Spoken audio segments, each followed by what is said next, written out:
Howdy, partners, and welcome to our video podcast, Into the Darkness, where my friends and I play the Call of Cthulhu role-playing game. I'm your host, Thom Raley. The scenario is Snow and Phantoms. It was written by Alex Sun, who is also our game master. The subsystem is Down Darker Trails, and this is a one-shot. But before we begin, we have a new patron. Kitsune has pledged $3 a month to our club. Thank you so much, Kitsune. So without any further delay, let's continue our journey into the darkness. Alex? Thank you, Tom. It is January 12th, 1888, in the town of Plainville, Nebraska.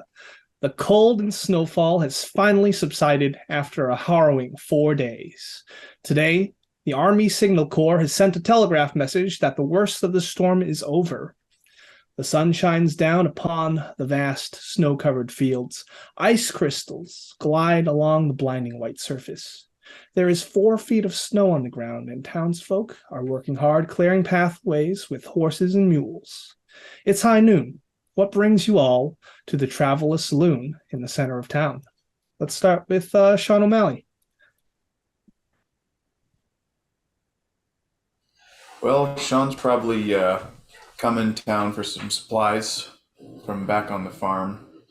He comes in maybe every few weeks just for the things he can't supply on his own, and he likes to treat himself with a few drinks at the pub before he goes back home. And so he socks away, a few dollars here and there when he can just for this event, and gets himself a good drunk going, and then stumbles his way back to the horse and carriage and makes his way back to the farm.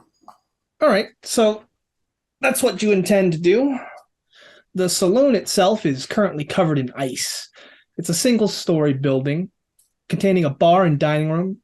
It has 6 bedrooms. There are 6 tables. They're very small dining tables, and a larger one in the back of the room where there's a poker game going on. Marshal Jeremiah Shorman, what brings you to the Traveler Saloon? I'm here because I've been leading a small posse looking for a group called the Westin Gang, a bunch of murderous outlaws known for train robbery in particular. They're around here somewhere. I don't know how they're faring in the storm, but if they get cold enough, they might come into town. And Blaze is with you. He's one of the members of your posse.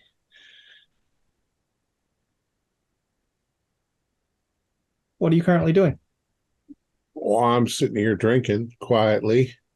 I was kind of hoping Betty Lou would be here to relieve some of my stress, but she apparently has a cold, which is what the whole world is right now. It's cold as hell. So I'm just sitting here drinking, scratching an itch.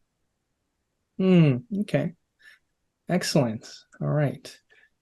And it's a very nice and cozy place. There is a varnished bar that takes up the center of this establishment. There's a 14-point buck on the wall. There, a piano player plays some ragtime tunes, and a roaring fireplace keeps the room toasty. What are you up to, John? John Driscoll, doctor. What brings you to the saloon today? I think John just walked in a few minutes ago after having been through a long night delivering the Drummond's newest baby. So after many hours of labor and tending to mother and child, everyone is well, and John is having a drink to celebrate. Excellent. But he has been up for about 2 days straight now. Wonderful. And the bartender, as you are all drinking at the bar, all 4 of you, he leans into you, Marshall. His name's Jeremy. You hear about you after the Westin Gang? He points to the wanted poster hung on the wall. It's a group of 4. That's right. Yeah, wanted dead or alive for murder and train robbery. It's $1,000. And they're still at large. That is correct. Do you happen to know anything about their whereabouts?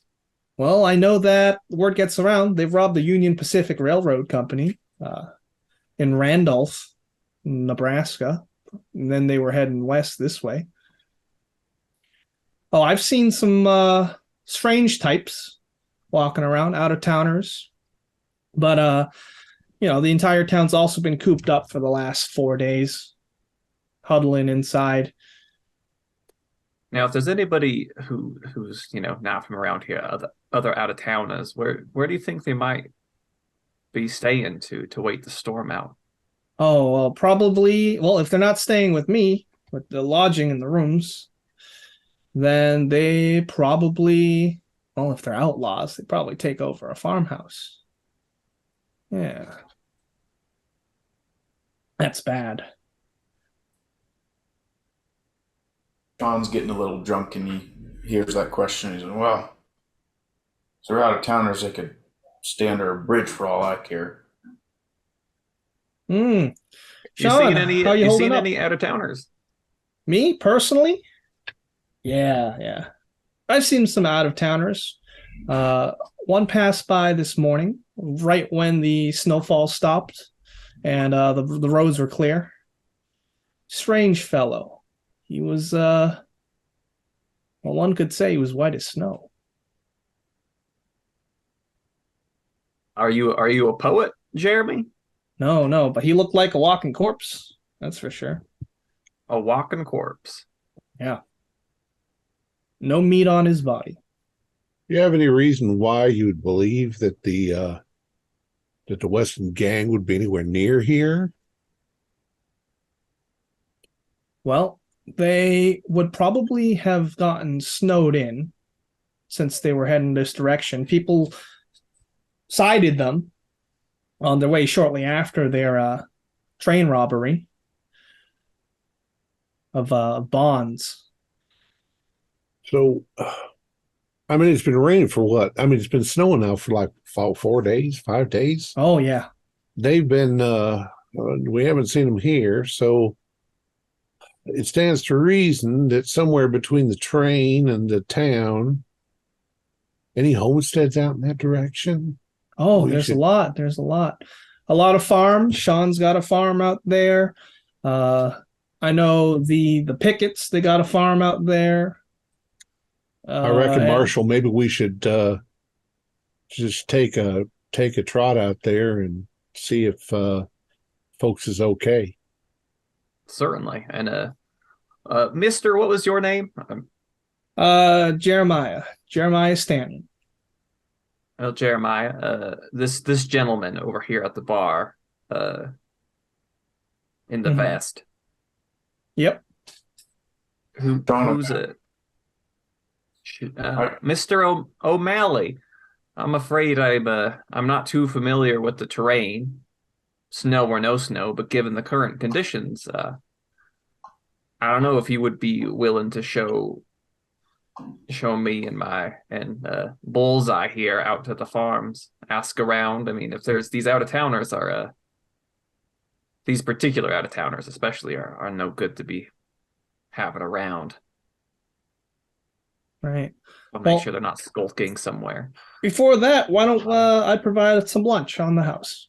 I got beef stew and I got a lamb fry. Well, that's mighty kind of you. Of course. Jeremy. Yeah, fix me up with some of that stew. All right. It's a dark and rich stew, and it's normally priced at 50 cents, but it's free for these lawmen who are helping out the town. We really appreciate what you do. Good God, this is some gourmet shit. Mm-hmm. Right. Everyone's smoking inside this establishment, so you're having this stew. There's just smoke wafting through this entire place. You can see behind the bar, there's just stacks and stacks of barrels of alcohol. And as the time progresses, it actually gets colder. We're talking about maybe a 50 to 60 degrees Fahrenheit difference. You mean, what temperature was it? It was about 60 degrees. So it's because the sun was shining out, and the Army Corps signaled that. So it had warmed everything's up, all clear. and the snow was melting. Yes. And now it's plummeted to. Correct. Which can be really bad because the surface of the snow will have frozen, will have melted, and now it's frozen into ice. And you're looking out, and it's just starting to the clouds are starting to dump snow. What time is it? It's around 1 p.m. now. Jesus Christ, look at the snow coming down. People are hurrying God inside. In heaven. That is... Marshall, if you're going to head out that way, you might want to do it sooner rather than later. I'm not sure we can do that now, though. The horses will get trudged down in the snow. I think Bullseye's right. With the snow picking up again, Doc, I don't think we're going anywhere, but I don't think Westin and his gang, if they are about, they're not going to be going anywhere either. I sure hope those folks is okay out there. Sean O'Malley, as you're having a drink, a finger pokes you in the back. Hello, mister. Can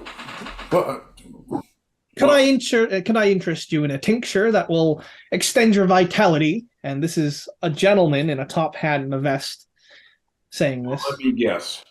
It's made of some sort of derivation of snake oil. Well, yeah, something along the likes. Well, I plan on spending my last dollar on booze. Sorry, bud. Well, how rude of me. Let me introduce myself. I am Nigel Hutchison. Okay.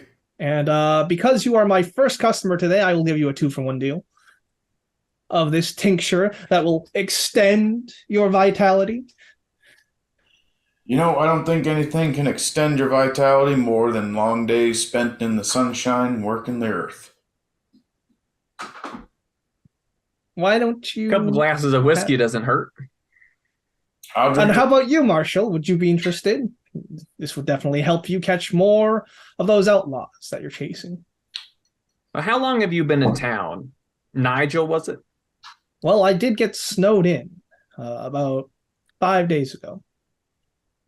5 days ago. You see, was there anybody else traveling with you? Just 2 of my assistants.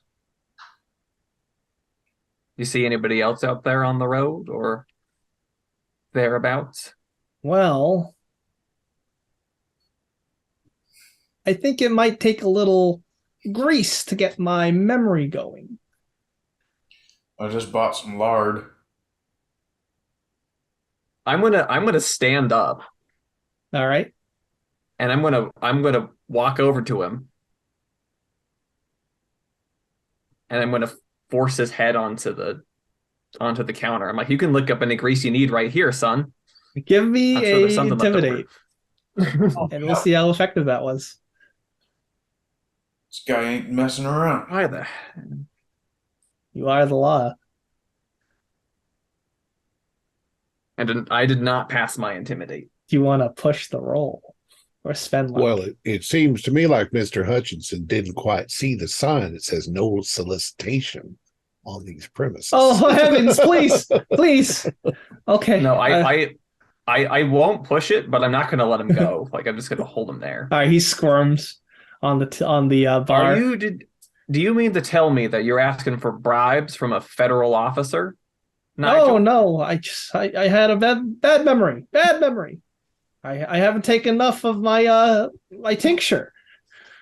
I think you've taken too. Yeah, well, how about you take a sip of your tincture, Nigel, and you think real hard if you saw anybody else on your journey to this here little town. All right, so you're gonna make him drink it? Yeah. All right. He drinks. He uncorks the little bottle. Takes like a baby sip of it, and his face just like scrunches up because it tastes awful. I don't know. Your memory seems to be pretty bad, son. I think you need another gulp of that. I do think I should go. I don't remember anything. I need to get out of town before this snow comes down and just traps us all again. Goodbye. Where are your assistants? You can see them loading up the wagon outside. Loading it up with this. Hey, boys, come here for a moment. they straighten up when they see you, and they drop what they're doing, and they come to you. You happen to see anybody else traveling on the road with you into town? Other out-of-towners? Maybe not by the road, but maybe off a ways. Sir, we did see 4 burly-looking types. They were ahead of us. They almost knocked our wagon off the road. 4 of them? What were they dressed like? Their horses? Well, Anything? they were wearing long leathers, dressed for cold, and they had a lot of equipment in their bags. Is the Westin gang 4 people, Alex? Yes. Yep, and you would know that the Westin gang are Oliver, Keith, Frank, and Bernard Westin, all brothers. Well, thank you. I'm glad Nigel here has somebody with good memory in his employ. His doesn't seem to be working so well these days. All right, boys, let's go. Let's go.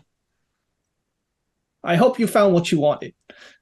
And he jumps into his stagecoach wagon. Y'all be careful out there. So, And once again, this snow, it's coming down. It's getting Don't get hard to yourself see. stuck out there. We won't, mister. The snow has a tendency to dampen cries for help. You know, Well, Sheriff, keep that in mind, mister. You know, Sheriff, they're going to die out there. This looks like city boys, if you ask me. So Sean wants to help the law. He's always been a fairly law-abiding citizen when he's not getting into bar fights. And he probably knows most of the people in this saloon growing up in this town. So he's going to get up, grab the bottle of whiskey off the bar, and start making an appeal to some folks like, hey, everybody. There's some lawmen in town here. They're looking for a bunch of no-good dogs, the Westin boys. They're a bunch of thieves and scoundrels, a lot of them. So if we could help these boys out and show them kind of hospitality we can in Plainville, and why don't we do that? What say you, Joe? I shoe your horses. Bill, our boys are growing up together. Why don't we help these boys out some? Show Why them don't that. you give me a persuade roll, and then directly after that, give me an intelligence roll All right. with a bonus die. Okay. Because Well, no on the persuade and yes on the intelligence. perfect. So you're looking over to Joel, you're looking over to the other people that you called out, and they're starting to look mighty concerned. Concerned because, and then the thought enroaches upon your mind. When you say we take care of our boys, you realize you have a son, and everyone's been sent out to school. And that schoolhouse is about a mile out of town. Oh, so all our kids are at school right now? Correct. Is it our boys? Yeah, our boys. What was it? And you know Doc Driscoll, your daughter is a school teacher at that school. We got to get to the schoolhouse. Mally, you do have a good point. I think we need to go help those children. They all need to be going home anyway, with all this weather approaching on the area. I got a carriage out front, and I'm assuming these law dogs do too, or we could get out there. This ain't the first snowstorm we weathered, but we've been traveling pretty light. We've been trying to keep up with these with the Westin gang, but yeah, your horses are tied up outside. Yeah, we can ride out there with you. Yeah, what do you say, Bullseye? That'd be appreciated, Marshall. Yeah. Yeah, my carriage ain't nothing fancy. It ain't got a roof or perhaps that little girlfriend of yours will be cured up by the time you get back, eh? I don't know. I'll do whatever you want. Seems like they should pass some sort of law that if it starts to snow real bad, the kids can stay home from school. Well, that's the thing. Snow day or something. It wasn't snowing, and the snow stopped, and there was no sign of it going to start again. Boy, This is just coming down suddenly without warning. Well, well, let's head on over there. I sure do appreciate that, officers. I would just feel a whole heck of a lot better if I knew that my kids were okay. So it's at the edge of the town, past all the residences, and with the snow already picking up, like it's starting to become a flurry of blinding white, and visibility is poor to nothing. So how are you going to prepare? Well, how deep is the snow at this point? On the paths that people have carved out, it's about a foot now, and on the paths that people have avoided, it's about 5 feet now. Well, I'm sure if it's been cold, we've got our leathers and our jackets, and I say we just mosey on over there as quickly as possible and check on those youngins. If O'Malley has a cart with him, we should load that up with food and firewood in case we do get stuck in the snow. Better safe than dead. I got a canvas I can put over it to keep it relatively dry. And because you failed, only Joel is going to go with you because he has a son. How about I run on over there first while you guys are packing up? It's going to take you half an hour, 45 minutes to pack up a. You look outside, you're not going to be able to just run over there. I mean, on my horse. Well, it is blinding white, so like there's no like landmarks unless you. Well, if I can't drive over there, then how are we going to take a cart over there? Exactly. oh, hellfire. I mean, one person tried, and they're out of town now. Or they're heading out of town. Now, I mean, who's the school marm there? That'd be my daughter. Katie Driscoll. Katie. Oh, your daughter, Doc. Do you think that she has, I don't know, any kind of provisions? Can her and the kids last out there at all? No, Well, maybe the she children typically bring their own food for lunch or go home. So no, not really. Maybe she had the good sense to get him out of there as soon as the snow started. She's got a good head on her shoulders, but she's young. So I don't know. You can start shoveling I would the pathway. It would ease my mind to know where my daughter's at right now, and I'm sure Mr. O'Malley feels the same. I mean, I trust the headmistress over there, but I do kind of want to know that they're okay. But well, the thing is, if she had any sense, she'd send them home. And all those children trying to trudge home in all this snow is a bit of a danger. So either we need to go make sure those children get home, or we need to reach them with some supplies. How many children are there? About 13. How far away is it from the saloon? 13. We're going to need the cart regardless just to get them back into town. Jeez. 10 This is a big miles. town. Yeah. Most of it's like field. And there's going to be farmhouses on the way there. foot of snow. Well, Mally, I'm sure you've got supplies at home, right? Like we head in that direction. We take a stop at your place, get some things. Yeah, let's say your house is the closest to town. Yeah, it's just out the way there, down the other side of that draw. It's a dirt and sod farm, but I'm proud of it. Well, let's not dilly-dally. Let's get some stuff going. All right, so you're going to load up a wagon? There's no way to shovel a mile. Just have to hope we can get through it. Yeah. We'll have to stop to dig out the cart whenever it gets stuck, but other than that, we... Okay, what are you loading onto the cart? So I've already got a bunch of provisions tucked away in there because I just did my monthly run to town Yeah. So, Firewood. If we got firewood, Yep, firewood, I just want to Okay. make sure that there's food, firewood, shovels. Yeah. I got a lot of firewood at home. I mostly come here for the dry goods, things I can't grow on my own. Flour, canned goods that I don't grow, the odd tool here and there. I just had a bunch of horseshoes made for my horses I got. Well, hell, they're not going to be stuck in there forever, just a day or so. We need to, nobody's going to starve to death. I'm Just put the more hell worried over about there. the heat, honestly, Mr. The Butler. heat, that's what I'd be most worried about, is make sure it's got plenty of firewood.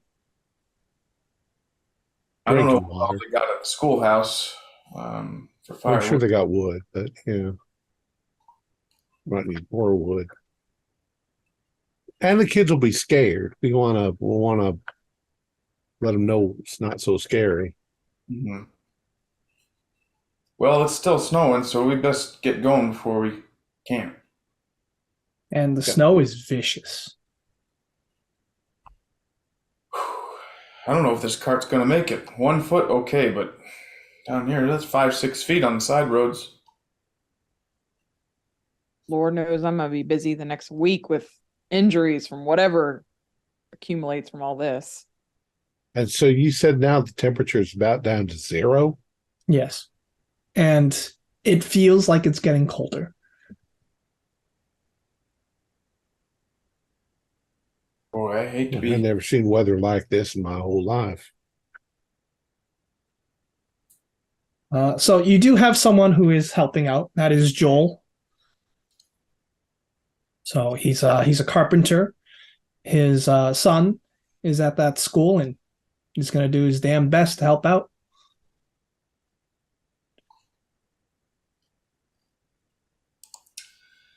All right.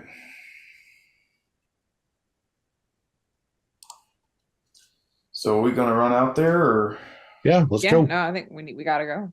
All right. So after you pack up your provisions,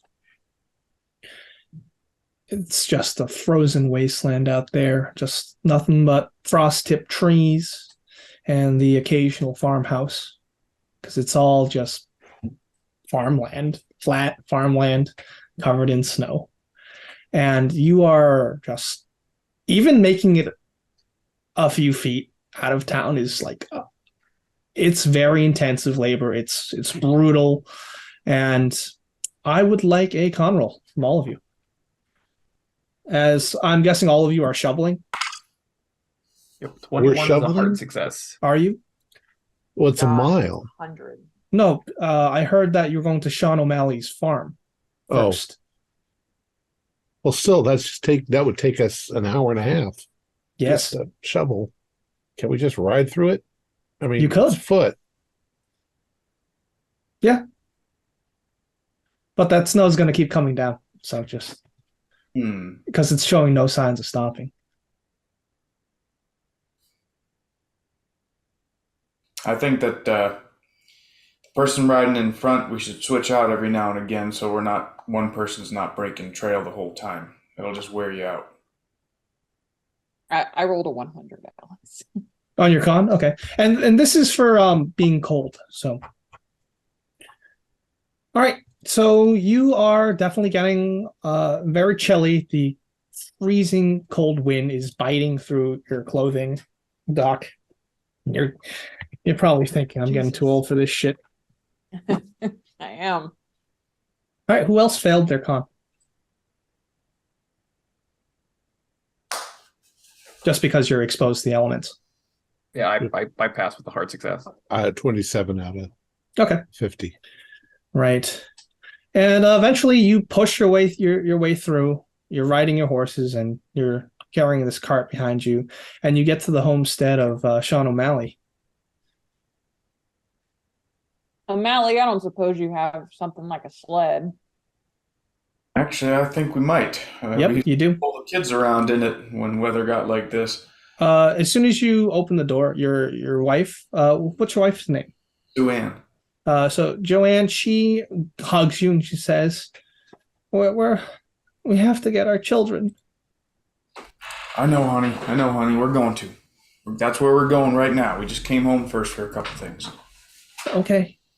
And she turns towards the doctor and the three people standing out cold. Come in. Take whatever you need, lawman. These are my new friends and well, you know Doc and Joel. Yes, I know. Joanne, how you doing? This is my wife. Worried sick. Now, She man, works well, kids. while your husband's getting the sled and everything ready to go get the children from the school, I just wanted to ask, have you seen any other out-of-towners recently besides Bullseye here and myself? Roll luck.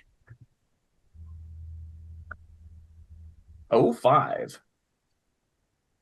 Well, I can tell you that I have seen people trying to get out before, just right out of town, right when the snow stopped this morning, but now it's back, so they're definitely stuck. I've seen a wagon pass by just a little while ago, maybe half an hour ago. Do you know who was driving it? Young boy, 2 young boys. Gentleman in a big old top hat with him. Yeah, I think so. Is that charlatan? Now, ma'am, don't you worry none. We're going to get the kids. Oh, okay. It's Thank just you. a little snow. So Sean will be out in the woodshed where the sleigh is kept. All and right. he also, And while you're in there, you can just hear the wind howling outside. It rattles the weak frame of the shed, threatening to just tear it apart. boy, it's just colder than hell. I'm gonna grab a few more wool blankets and some Okay. shirts to bring with for everybody to share. Sounds good. So, GM, are we now in blizzard conditions? Approaching it. Shiza. Yeah, it's real bad. This is based off the schoolhouse blizzard of 1888. So this actually happened. Sean's also gonna grab a few pairs of those wooden rawhide snowshoes that might be hanging up on the wall. Or Yeah, you have let's say roll luck. We'll see how many pairs of snowshoes you have. 94. 94, only 2 pairs. Okay. Yeah, so he's gonna gather anything he can. Maybe have Sue Ann bring a round of like hot drink Yeah, or some yeah. sort. And she's handing you oil lanterns as well. Mm-hmm. So I'll grab all the scarves and everything that Sue Ann knits and everything, and Of course. and just bundle it all in and start passing it out to people. And well, folks, I got 2 pair of snowshoes if some of us have to go afoot. Let's hope not. Well, Bullseye and myself, we still have our horses. I don't know about Doc or yourself, because that cart's not going anywhere now. Yeah, I got couple of drafty mares over there that I think I might switch out here. A little stouter than these quarter horses. Yeah, you know that Sue Ann has gotten the animals inside the barn. Okay. Got a couple Belgian crosses in the barn that I think might suit this climate a little better. Well, I'm starting to think maybe the kids should just stay there. We need to make sure that they don't try and make it through this blizzard. Right, we should bring out firewood and food to them. Just get out there to them and Don't have to wait. keep them safe. Hopefully this whole thing will blow over tomorrow night, or tomorrow it'll be gone. I think you're right. We should get there at least to tell them to stay. We'll probably end up stuck there with them. That's true. Yeah. So Sean, you're coming out from the shed with a sled in tow. There's just snot icicles forming on your nose.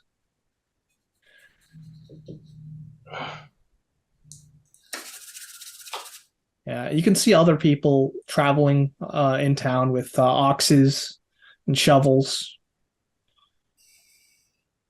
Boy, I tell you, it's getting colder by the minute out there. Well, let's get going. We got to at least get there and tell them. Oh, Sue Ann, when all of this weather lets up, not a minute before, but when the weather lets up, Mary Drummond just had her 4th last night. Mm-hmm. You and some of the ladies might want to run over some food for the family. Okay, I'll do that now. Not a moment before this weather clears up now. It's dangerous to be out there. Okay. And Sue Ann, you see any of them kids from the school out and about that we maybe missed, or maybe they took off? You bring them in now, you hear, and you make them comfortable. Okay, I will. Just Godspeed. If you need help, the Goddard residence is up the road towards the schoolhouse. So are the pickets. Well, I think we need to get moving, or we can't keep stopping at people's houses. Well, let's go. You take care, Sue Ann. All right. So you're going to brave the elements once more. I'll take another con roll.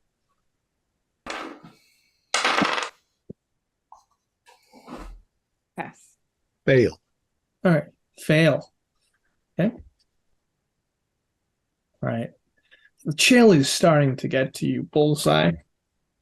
Anyone else fail? Yeah.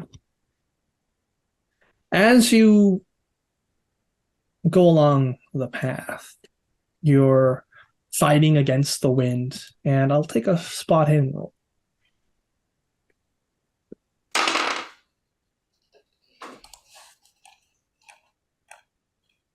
That's an 0-2. Okay. So with an 0-2, you can see a great bur oak tree in the distance is like one of the markers, one of the few like markers you can see, because everything else is just white out snow, and it's pretty bad. You also see a small shack next to it, and it's along your path. Okay. Do I know this shack? It's might belong to one of the this is like a storage shed that belongs to one of the local families. And how are you doing anything to keep warm? Oh, besides all those the furs? blankets the O'Malleys gave us, yeah. Okay. Mr. Butler, you're looking a little stiff over there. Here, take this scarf. Thank you. Oh, this is a dangerous cold.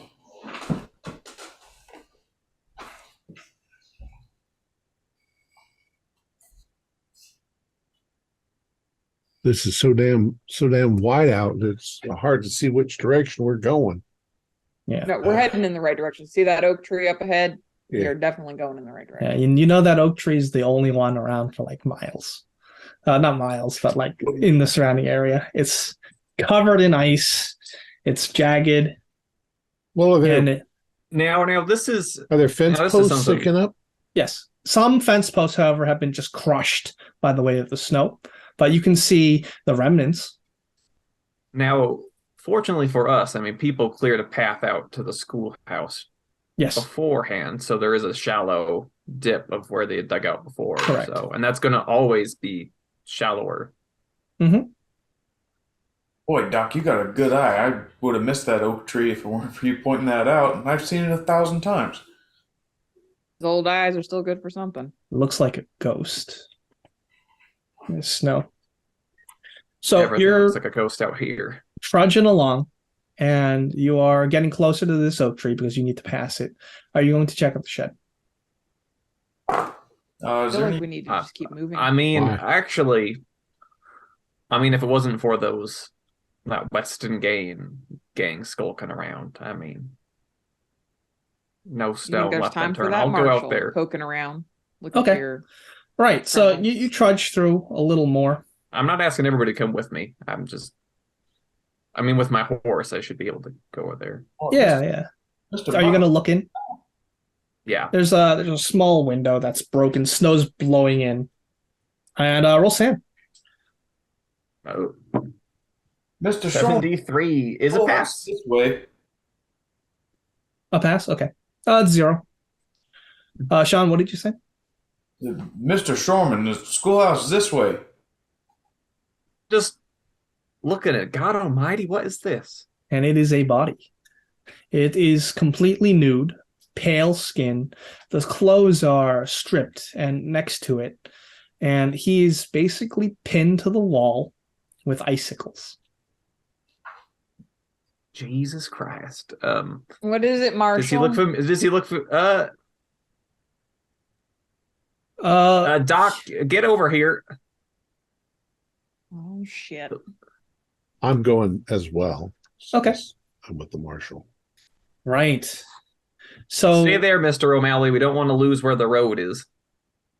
Or where right. it passes in this as you see this Blizzard corpse, is a road. this gruesome scene, I'll make a SAM roll, please, and it's going to be 0/D4. Because of the gruesome manner of which this corpse is killed. Who's that for?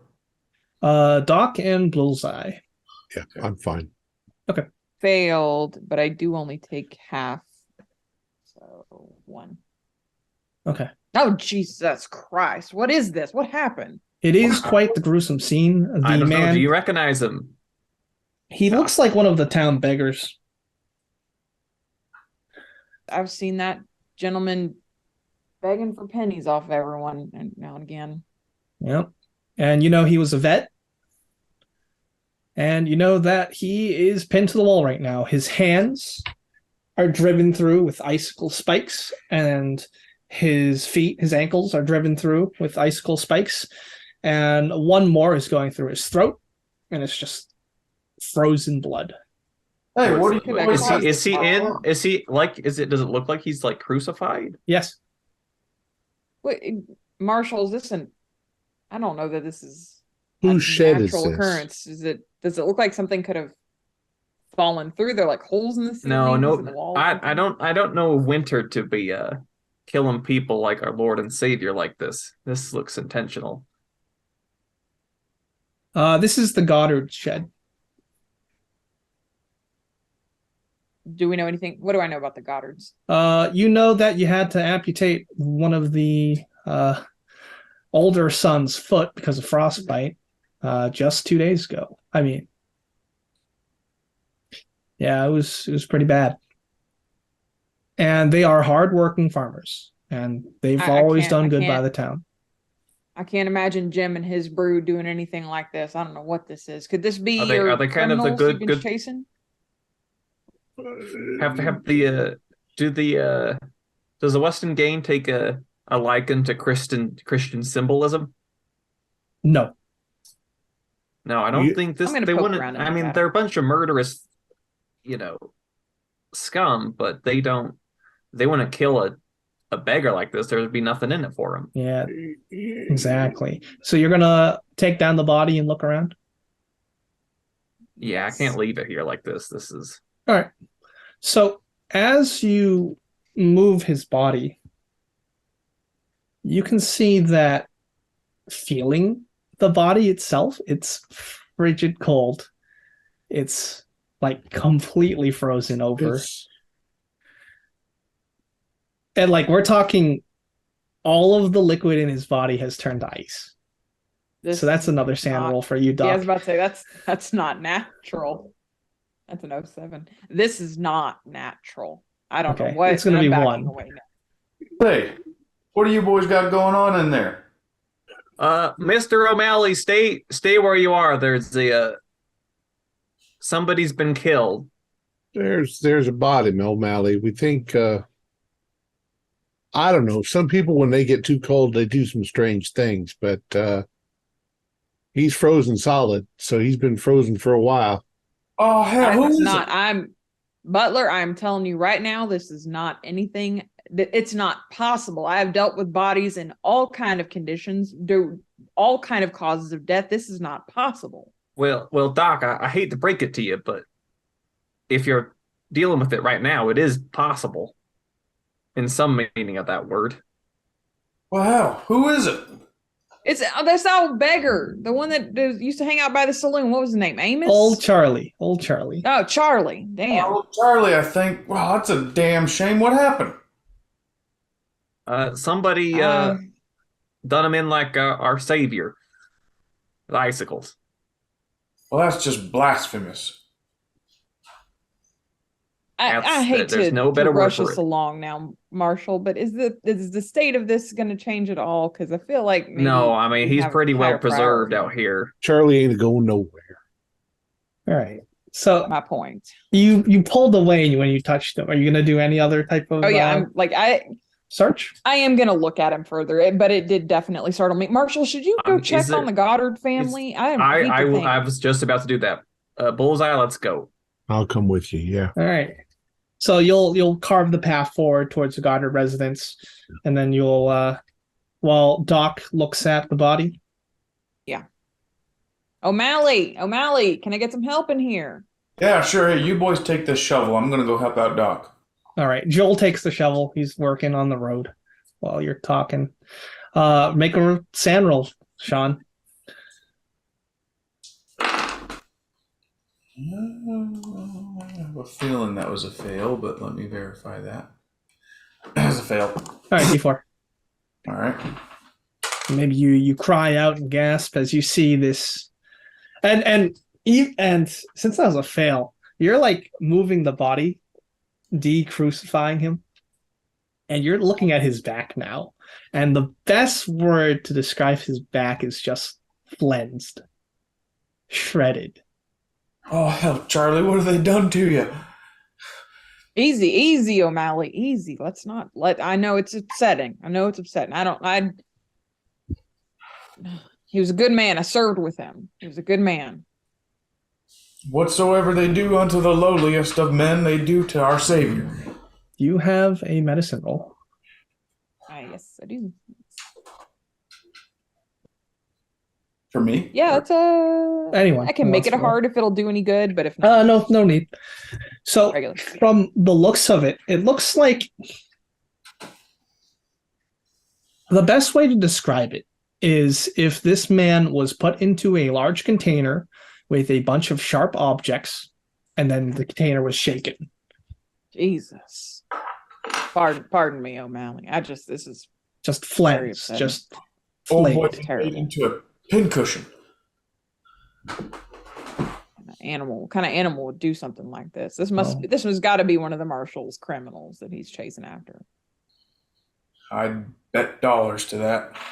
Well, what the hell did they want with old Charlie anyway? No, he didn't have a penny to his name. Now that bartender, he said something earlier today about some man walking the roads looking all pale like a corpse. Does that kind of not Charlie? He would have recognized Charlie. But is the description like the very pale, gaunt, like the way he described the person he saw? Oh, I mean, Charlie's pale and gaunt now. Men who done this are just plumb savage. What is this world coming to, Doc? I tell you, I don't know, Sean. Less people going to church these days. It's criminal. Let's go help the marshal. Let's leave old Charlie. Let's cover him up. Give him a little bit of dignity. Yeah, I'm gonna close his eyes. You want to say a few words? All right. So you would close his eyes, but they're frozen. So they're frozen open in just shock. Well, I knew old Charlie. He was a good man, served in the war with me. He just came back with some demons, fell to the drink. Some of the best of us do. But can't say a negative word about him, really. He was just a pitiful soul. Didn't deserve to go out like this.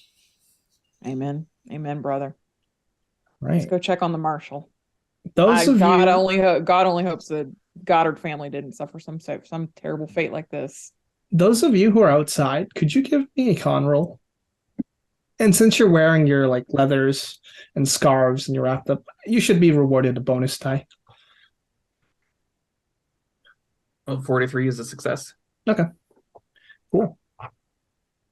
Very nice. Should we roll because we're about to go outside? Yeah, why not? Well, the shed's not heated, so. Yeah. I'm good. Okay. Okay. I failed. All right. I will note that down. Got it. Damn cold out here. All right. So, Doc, this is what you see as you step outside, and it's cold. It's definitely getting to you. It's just biting through your clothing. You're starting to get numb. And through this wild blizzard, you see floating through the air, like further off, so it's just a silhouette. What looks like to be like a whale. It's just like reaching the surface of the water. Then it's gone. I'm gonna grab O'Malley. O'Malley, do you see that? Did I see that?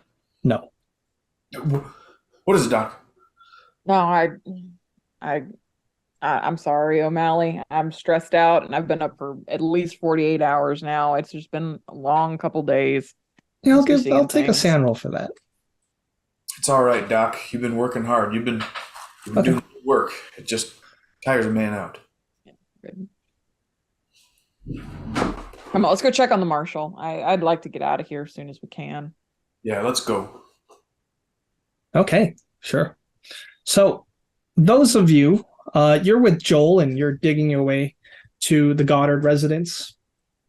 And eventually you get there, you get the wagon over there in front of the building. There's lights on inside. There's smoke coming out of the chimney. It is a simple single-story house.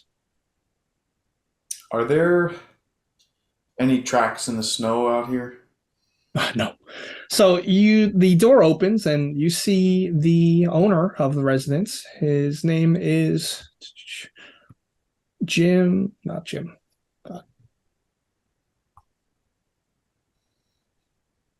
Jim Goddard. And behind him is huddling next to the fire is his wife, Carla. Oh, come in. It's cold out there. Jim. Yes. Carla. Thanks for allowing us in. Hope you. He sees you draw the gun.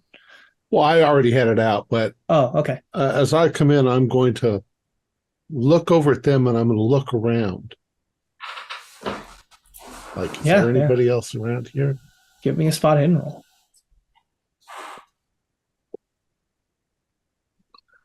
Fail.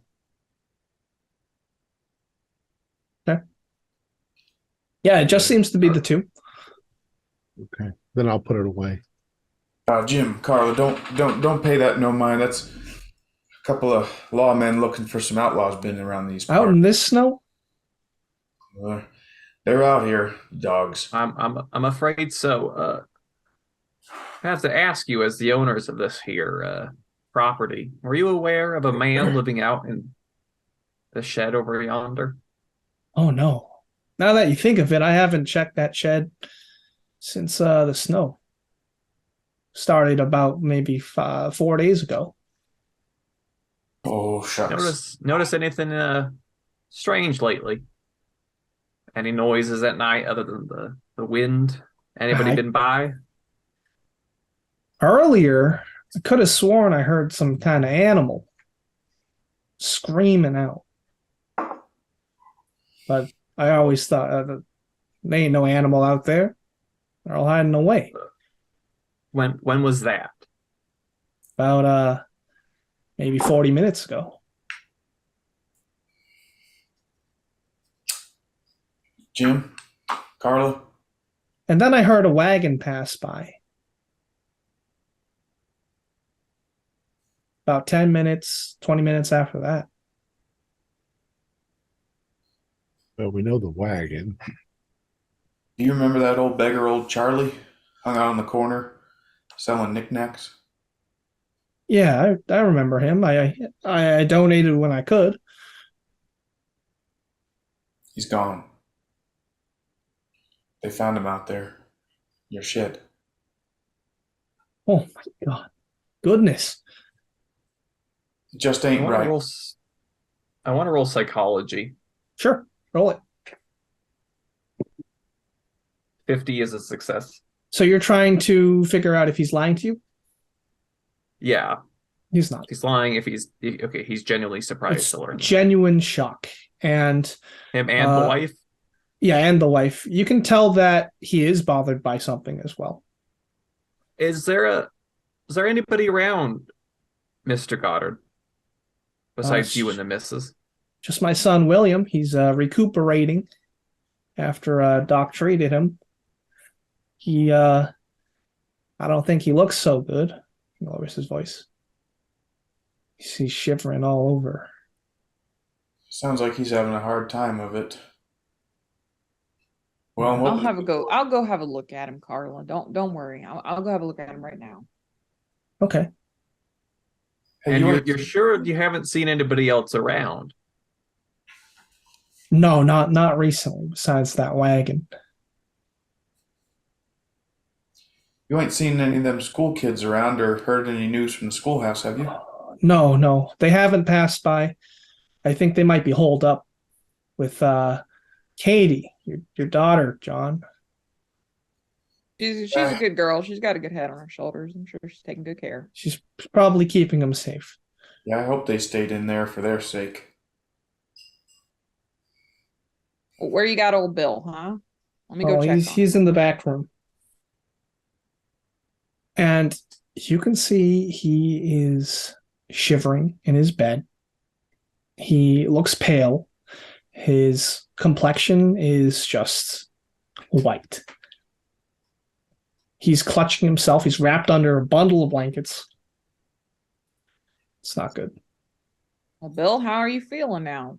Your pa says you're not doing so good. I'm cold. And he's sitting next to a wood stove as well. Well, let's see if we can get you some more blankets, huh? Let me look at that foot while we're here. I can change the dressing on it. Okay. Give me a medicine roll. 09. All right. You did a good job, so it's not infected. Yeah, it's all good. All right. Miraculously. Run to your medicine. Right. But that doesn't explain why he's feeling so cold unless he's sick. Right. Is he running a fever? You feel his head? No. No, he's cold. Yeah. He's cold. I'm assuming he's very cold. Unnaturally cold, like yes. A human body, a live yes. human body should not be this cold. Yes. Should I make a sanity roll for that? Oh, yeah. Is there one? We're good. Are we? But I'm going to jerking my hand away very quickly. All right, Bill, let me, you just stay put now. That foot looks nice and clean. And he grabs you like suddenly. Whoa, now, Bill, I've seen him. on. It's all right. I've seen him at the window. A bunch of criminals? You know, the marshal's been looking. No? Who are you seeing? He looked like death. Marshal, I think we got a witness maybe to a crime over here. I'll be right there, and I'll go ahead and. All right, Bill. All right, calm down now. It's all right. I'm trying to take his hand off. What is it that you saw, son? Some kind of shaman. He done hexed me. I don't think we have any Indians around here. He had a face like a mask of white. Very, very starved. It's so cold. He made it colder. When did you see him? About can't tell. Maybe half an hour ago. And he glided through the snow like it was nothing. I think maybe he's just Bill. You're not well, Bill. Yeah, it's been a rough couple of days. Let's get you warmed up. Let's get your mug, get you some blankets, maybe a little warm water. I'm sorry, Sheriff. I thought maybe he'd seen something, but You look out the window, right, and it's just a sprawl of just snow-covered country. Blinding white. Boy, this is getting worse. I have to say though, whatever is going on here, it's abnormal. Bill is extremely cold for a person. If you had told me how cold Bill was, I would have assumed he was dead. Living people are typically a certain temperature, and it's typically warm, not freezing cold. Well, I don't know much about doctoring, but I take your word for it. What do you think's going on? He was rambling about a shaman outside. I don't. What the hell's I'd say a it's shaman? feverish ramblings, but he's not feverish. He saw somebody bullseye out in the snow. A man, he said, who looked starved with a rigid face. Sounds like would you call him Charlie? Yeah, Charlie. Could have been Charlie. May have been Charlie. Well, he said he saw this ghost earlier today. Half an hour ago, even, although maybe his sense of time is just... Right, he's a sick boy.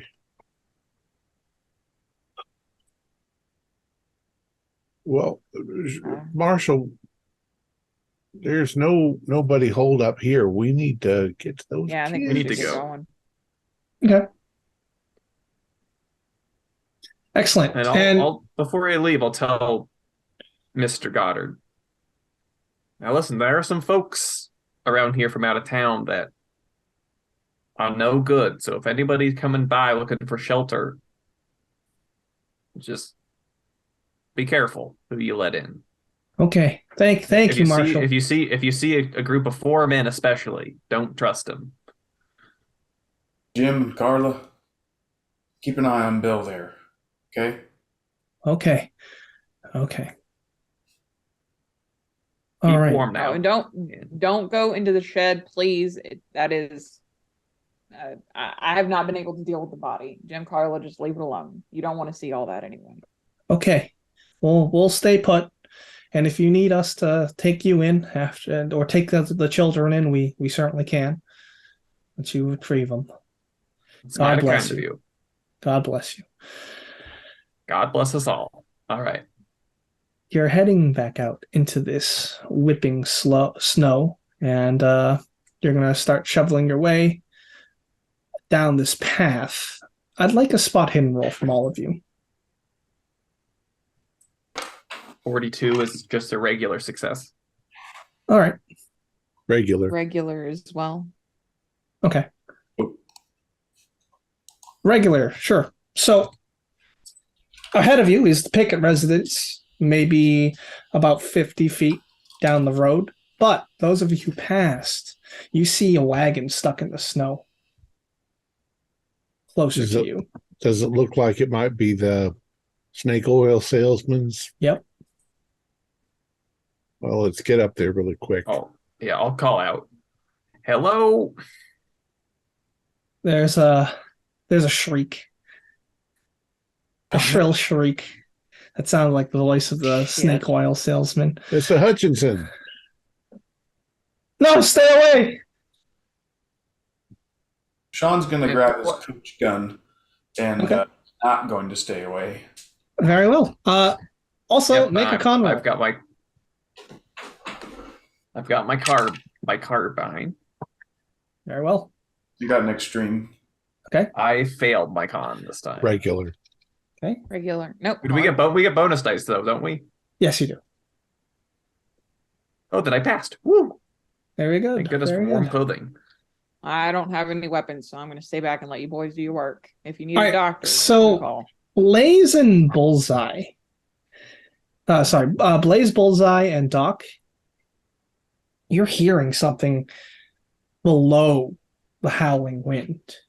It sounds like a low frequency drone, almost like a whale's call, or almost a deeper sounding locomotive horn that mixed with a howl. No animal that man knows of is making this sound.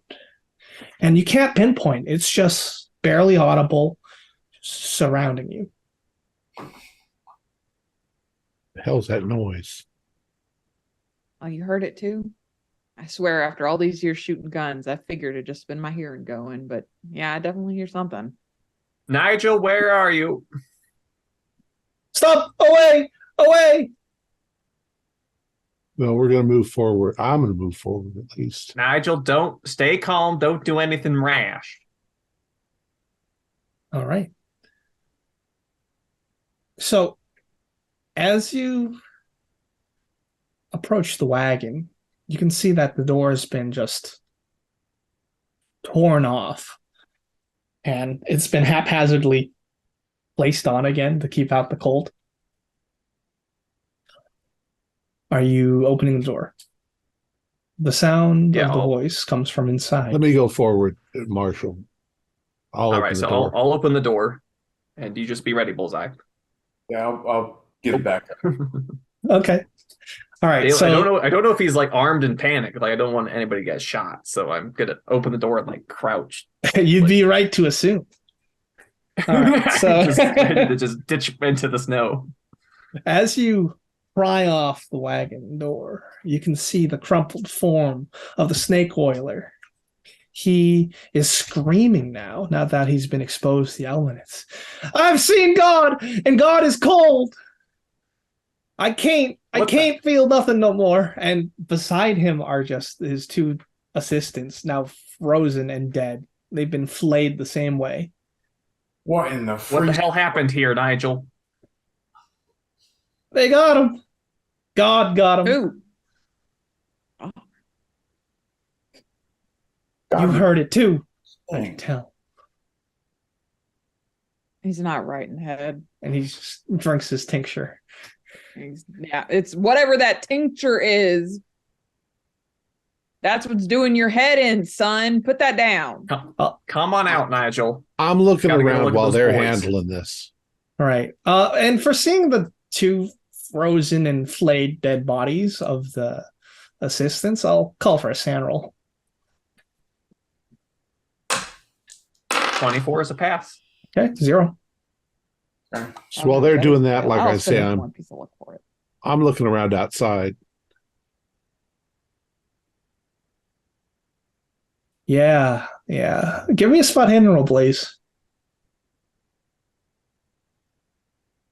81. I don't see anything. And now everyone making a con roll with 1 penalty die now that you've been out in the snow a little longer. So that just cancels out the bonus die you got from the scarves and the leathers. I failed. Pass. Okay. What about you, Farmer? Negative. Okay. So you're looking around, Blaze. You're seeing 4 white horses going left to right in the blizzard, just gliding through this like a snowdrift. I'm shocked. Marshall. What is it? I'm seeing horses. Horses? They flying look horses. Beautiful. Right. And Marshall doesn't see it. I don't see him, Bullseye. Doc does. Bullseye, right there. No, it's the snow plays all kind of tricks on the eyes, Mr. Butler. The snow plays all kind of tricks on the eyes. I can see them clear as day, right there. And then they're gone. Bullseye, what are you on about? All right, I'm gonna. We can't just stay out here forever. Yeah. I'm gonna grab Nigel. I'm gonna haul him out of the coach. Okay. And he shrieks. His skin feels cold to the touch. He is clutching on to a crate of his tincture, slowly making his way through. God's sake, put that down and go walk. You see that house over there? Good God. It's keeping me warm. Yeah. I ain't letting go. Who lives in that house, Doc? The Pickets live in the house. There are lights in that house that are on. It is a 2-story house. A good family. All right, they'll if we vouch for this charlatan, they'll let him stay for a night. Nigel. All right, I'll start hauling Nigel over to that house. All right, so you're trudging your way through the snow, and you quickly start closing the distance. I'm not going to call for another con roll at this time. And you make it up to like the porch of this residence. There is definitely something cooking inside. Do you want Joel to stay at the cart or follow you guys? Joel is the help. He should come in and get warm. Yeah. Okay. We have to get these. Where the wagon got stuck, we know where the road is, so somebody doesn't have to just stay there. We need to get these horses in somewhere. Yeah. Look, why don't you and I unhitch them from this wagon and we'll go. I think the Pickets have a barn. The horses bed them down with are their horses. spooked. I'll take some kind of animal handling roll or a ride. I'm not good with horses, Blaze. I got a 63 out of 60. They're rough. Yeah. Oh, all right. I rolled a 2. All right, then I will say that cancels out. You rein in the horses, no pun intended. And right, you're right at the door, Marshall. What are you doing? I'm knocking. All right, there is no response. Make a listen roll. 18. There's hushed whispering that you can hear. Is a pass. Yep, hushed whispering. Jeremiah, is anybody home? I'm freezing. There is somebody home. I'm knocking again. Louder. Who is it? And this is not a voice you recognize, Sean. Is it a voice I recognize? It is a man's voice, a deep, sonorous baritone. I'm not from this area, like gesturing a bullseye to get his gun. Jeremiah, wait, Jeremiah. I run up. I'm playing with the horses. Jeremiah, that ain't the Pickets. We got a man here. He's very cold. Can we bring him inside? I've got my carbine up. Watching the windows. If you've called out to me like that, I'm going to go around the back of the house. Okay. Mm-hmm. In case. Right. That ain't the Pickets. So as you go around the back of the house, give me a spot hidden, Blaze. 04. Okay, so with an 04, I'll let you know that there is someone hogtied on the floor of the bedroom. Looks like a young boy, about 16. Okay. He's trying to squirm and make his way out, but he can't. So I'll come up to the window and I'll go. He looks at you and he shakes his head. I'll show him the badge. Okay. All right. He looks like he's been crying. I will. I'm gesturing for Sean to get his gun. I'll quickly come back around, and just I'll say, Sheriff, they're tied up. So to go back to the backyard. And we're just gonna say, like, please, okay, in the name of God, open this door. I'll walk with both. The man's gonna die out here. You're not getting a response. All right, well, I'm going to kick the door open and blast whoever I see. Okay. Give me a strength roll. If he does that, I'll do the same thing. Okay. 89. I'm going to push it. Okay. 45 is a pass. 89 as well. I will push it as well. Okay. 96. I got your back, Jeremiah. It's a really heavy back door. All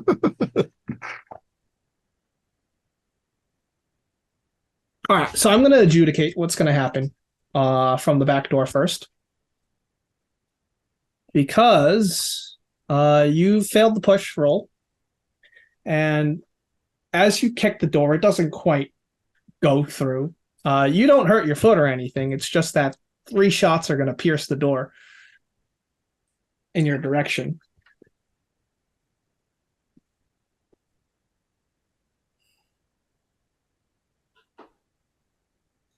All right, it is your lucky day because only one of them hits. And you just hear a and the door splinters, it shatters, but it holds. And I'm going to say the door provides some degree of armor. And you have leathers, which is already 1 armor. So you take a wound that does 2 damage total. Okay. I get hit in the fatty part of my arm. Yeah. My left arm. But you've definitely just been shot. You're bleeding out. Make a sand roll. Oh, 73. I'm apparently afraid of bullets. All right. Well, most people are. 73, that's going to be a D. That's just going to be one sand. Right. Like, this is brutal. Like, this is do or die. Marshall, are you quicker than them? Let's determine with a dex roll. No, 84. God damn it. You want to push or do you want to spend luck? I'm going to push him. Fuck. No, I missed it. All right, because as you kick open the door, you see a man with a double barrel. So, yeah. You still have the opportunity. Is O'Malley faster? Is he? Yeah, he'll roll. O'Malley was right behind him. Oh, he rolled. He failed. So we'll just go with the standard dex. So let's say cinematically, kick up the door, a shotgun blast goes off, blowing off the door frame, letting in the cold. Your ears are ringing. You're gripping what in your hand? What in your hand? What do you have? I have in a your carbine. Hand? You have a carbine. Your point blank range, you can shoot. Is it a bonus die for point blank? Oh, okay. 27 is a regular success. All right, the regular roll damage.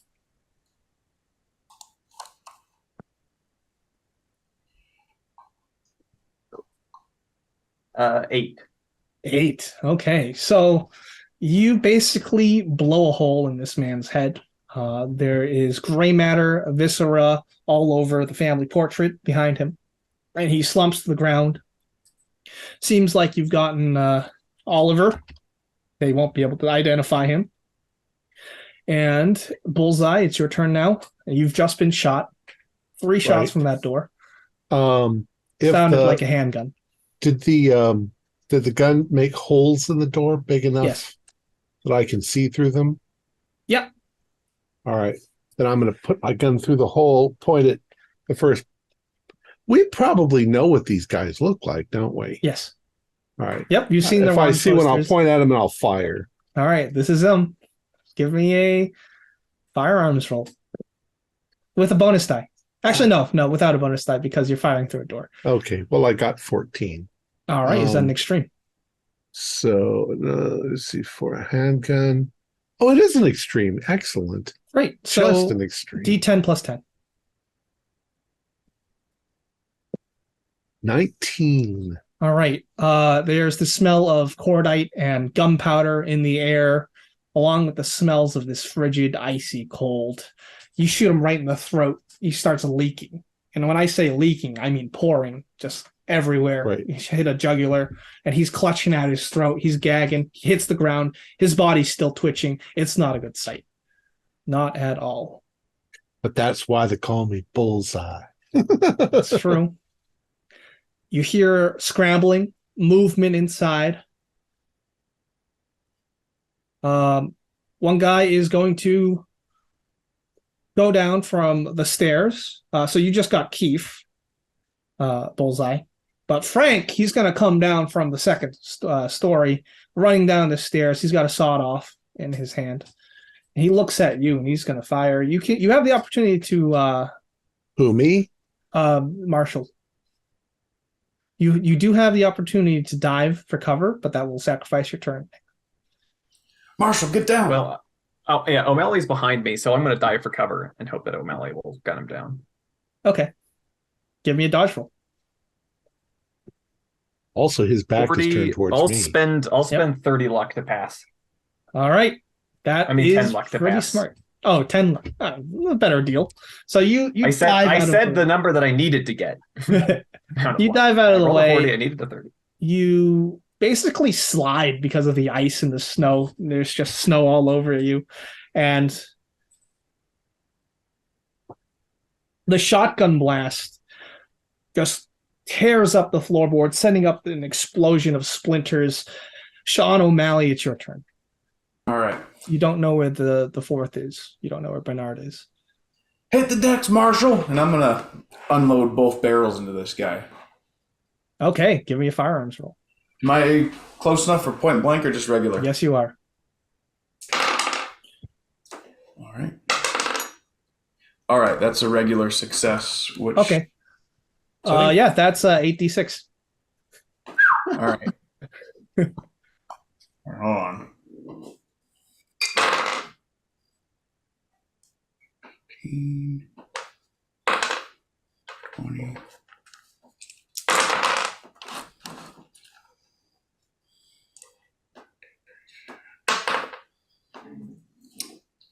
40.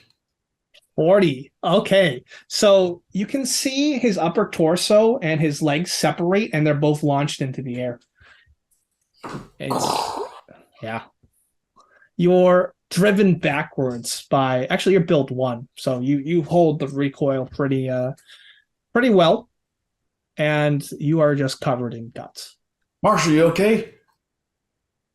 Doc, it's your turn. Yeah, I'm fine. Oh, thank God. Thank the Lord. What are you doing, Doc? Where are you? Sorry, is there I was back with Bullseye. He's behind me. I'm protected. Yeah, I'm behind you. Okay, give me a spot hidden. Cool. I believe that's a success. Let me check.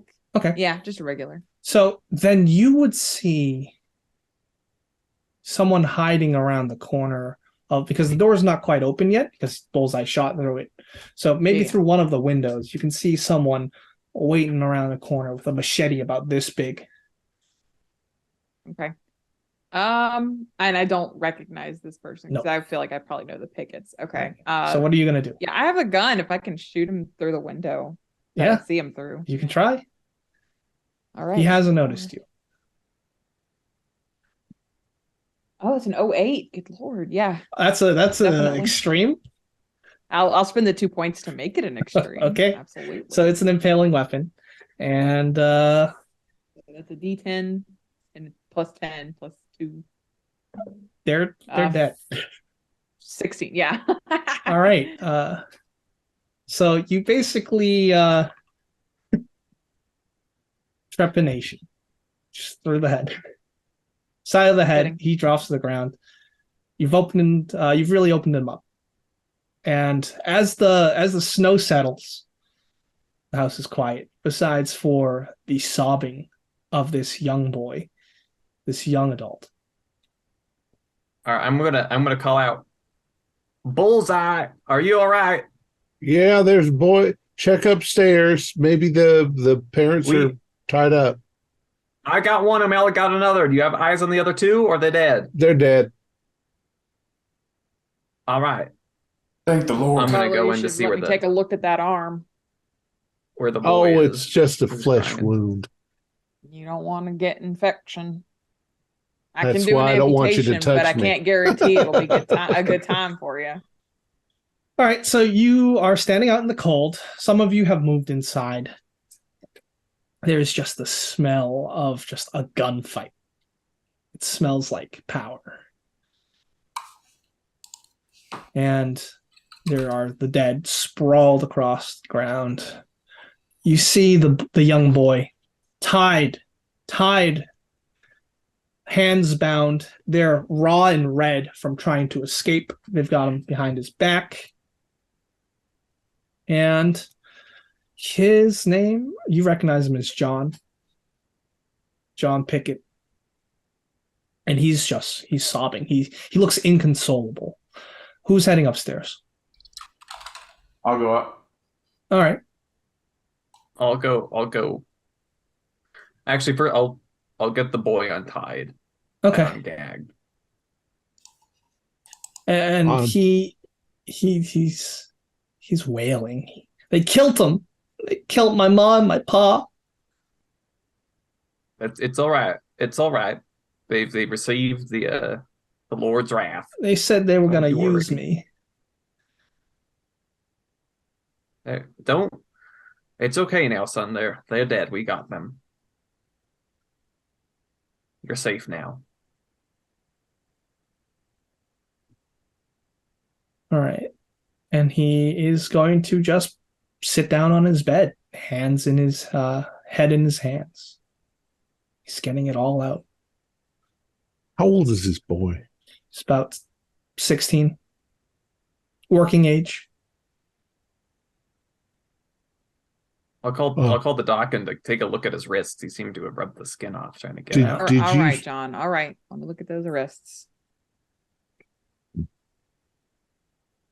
What are we going to ask him, Mr. Butler? You can ask while I'm tending to him.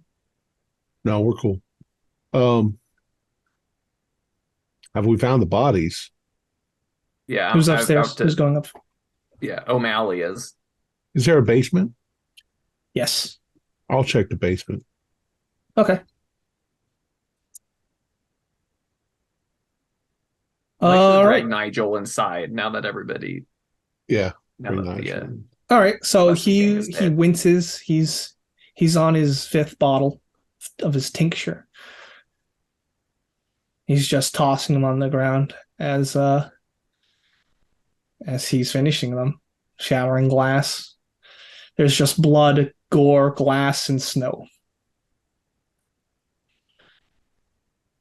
I'm gonna plop him down in front of the fireplace. Okay.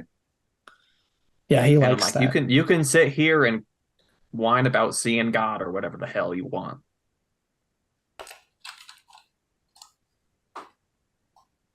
He opens another bottle. All right, so Blaze, you're heading downstairs. This appears to be a root cellar where they store their rations and their food. You can see the 2 bodies of the mother and the father dumped unceremoniously just on the ground, shot in the back of the head. Marshall, they're down here. They've been shot. And that's a sand roll.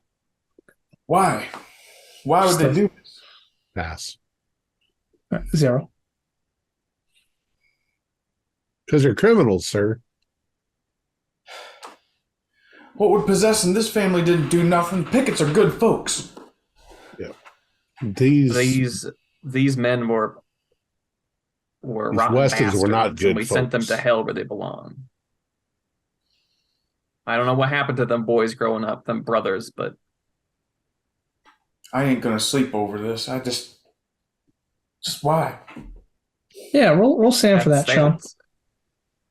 Mr. O'Malley, Game. if there's one thing that I've learned in my years of working as a lawman is that there is no answer to that question of yours. It's best to let it be. Well, I gotta give credit to you. I couldn't do what you do, sir. I don't know if I can either, son. Find anything upstairs? Yeah, you can find the stolen banknotes, the bonds. Yeah, I think I found what they was after. It's a whole mess of money upstairs. It's a lot of got to money. be returned to the bank. I'll go upstairs and collect all of that stuff. All right, so why don't you give me a spot hidden roll, Blaze? D8 is... yes, that is a pass, but just a regular. All right, so you see 2 things. You're seeing just like you hear the low sound of that locomotive again, and you swear you see a locomotive. You can see it kicking up the snow, making its way through, and then But there's no train that goes all the way here to Plainville, at least not yet. You mean outside? Outside, yes. Oh, there's not any tracks or anything out there. And what degree of success did you get on your spot hidden roll? Oh, I got a 58 out of it, just a regular. Okay, so that's all you see, and there's just this crimson light. It looks like hellfire as it shines through the whirling snow. This low drone, once again, that same low drone you're hearing. Oh, okay. I'm gonna do a sanity roll just. Yeah. I got a 33. All right, it's gonna be 1 this time. And those colors are colors like nothing you've ever seen before. Looks quite sublime. I'll gather the stuff. There's probably a satchel or something they had it all in. Yeah. Grab all that and head on back downstairs. Jesus Christ, Sheriff. I think the cold's getting to me or something. I'm starting to hallucinate. I don't even know what the word hallucinate means, but I was upstairs. I'm swearing to you right now that a train just went by. And as far as I know, there ain't no train line out here. Right. Well, you've been. I have the doc look at your arm. You've been shot. I want to make sure you're not losing too much of your vital fluids. Just warm yourself up by the fire. Let the doc look at it, and just. It's fine. Those kids aren't going anywhere. We'll just take a breather. We almost all died. I certainly am not a squeamish at the sight of blood. I've seen enough of it in my time. This doesn't look like more than 2 points of damage. What's going on with Bullseye, Marshall? I'll get real close to O'Malley. Just, I don't know, the exhaustion, the adrenaline, the cold. He thinks he's seeing things, hearing things. Well, we've been through a lot here now. We needed some time to just cool off. Yeah, so Doc can use first aid and medicine. I will. Medicine heals more. Let me pull up my medicine. I will. You roll a 99 and you're going to give me gangrene. I did not roll a 99, but I will spend the luck to make it a success. All right. Medicine roll D3. So D6 divided by 2. Well, that is a 3 for you then. I get 2 back because I lost 2. I can't get back more than you made me healthier than I was before I got shot. Healthy as a horse, Mr. Butler. Congratulations. You'll be just fine. You'll keep that arm after all. Looks like you've made quite a mess of the Pickett residence. Yeah, I think despite probably the legal ramifications, I might give I guess the family's dead. Boy's going to go to the orphanage. Boy's or a relative. Man, I'm sure he's going to take this household on. And no one's watching the boy, right? You hear the boy just screaming in rage. I'm going to run over. Yeah, he's kicking one of the bodies just over and over and over again. Hey now, John, hey. Take it easy. They can't hurt you. They took my pa. They took my ma. I know they're low down, dirty sons of bitches, but they're gone. We took care of them, John. I don't know what to do. We'll figure it out together. We're going to help you, okay? We're going to help you. You're part of a community, John. We're not I can't let our own get any revenge now on these sons of bitches. John, revenge ain't so sweet. I'm going to collect their firearms because those are damn expensive things, you know. Yep. Don't let those go to waste. Now, John, go ahead. Sorry. So there is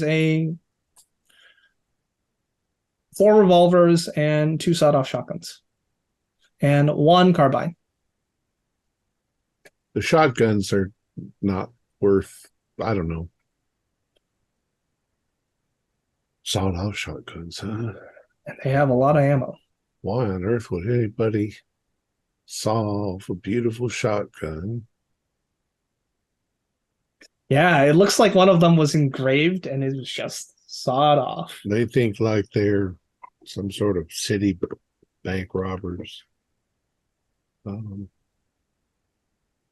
Marshall, you have any notion as to why these men wouldn't have killed John? Well, I mean, you heard the boy. I mean, well, what did he mean by that? Yeah, what does that mean? I believe either A, they were alluding to sodomizing the poor Jesus kid, Christ. Marshall. God damn. Nobody on God's green earth would do anything as horrible as that. What's sodomizing?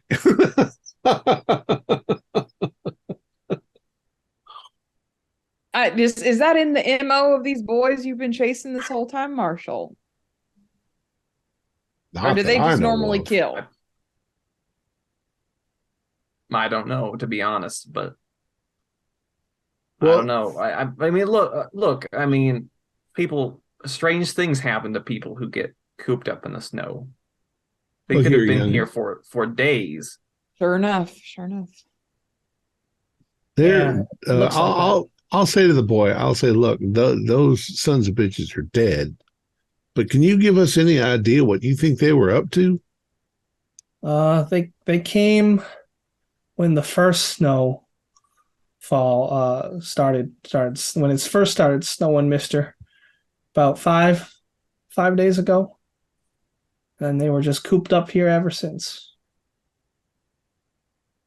They've been here for 5 days? I'm sorry. Is that right? Yeah. They've just been in this house for 5 days. They were snowed in.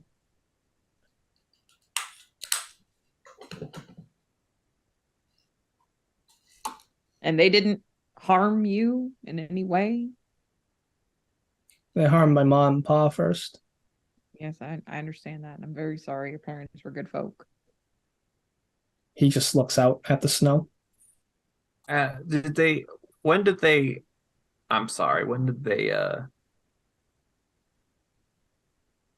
kill your parents? About 2 days ago. Did they talk about anything? Anything they was planning? They talked about getting to California. I heard them. California? Land of fruits and nuts.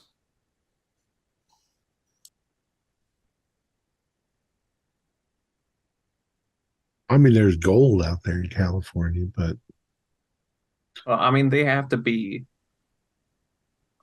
pretty delusional if they thought that we weren't going to chase them all the way out to California.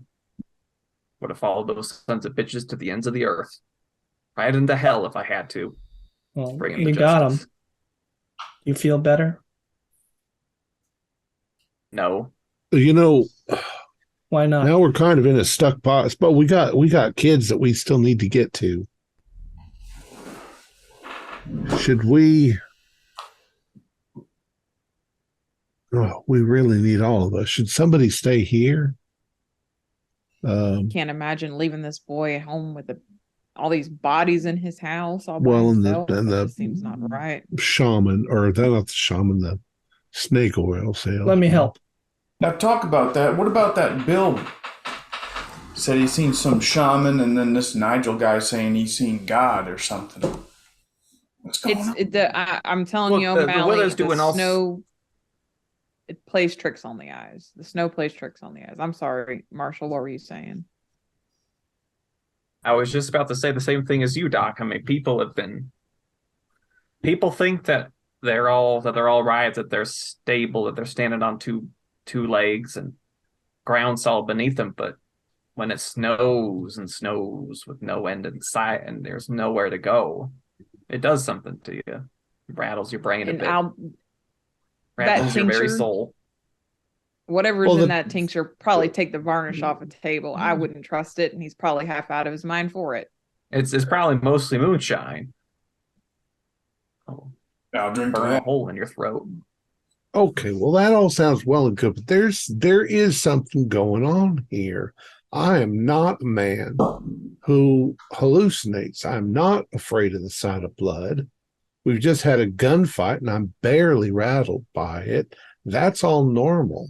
So I don't feel drunk. I don't feel off in any way. This doesn't even hurt that much. It's not a big deal.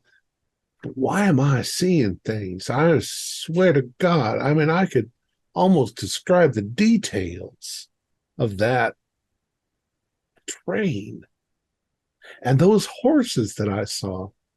I'm not hysterical. I never said you were a bullseye.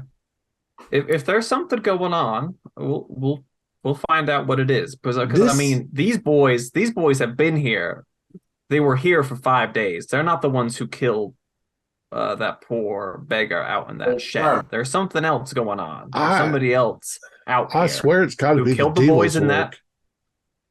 It's somebody killed the boys out in the sales, assaulted the salesman and his associates. Somebody killed that man out in that shed, and somebody appeared in that boy's window.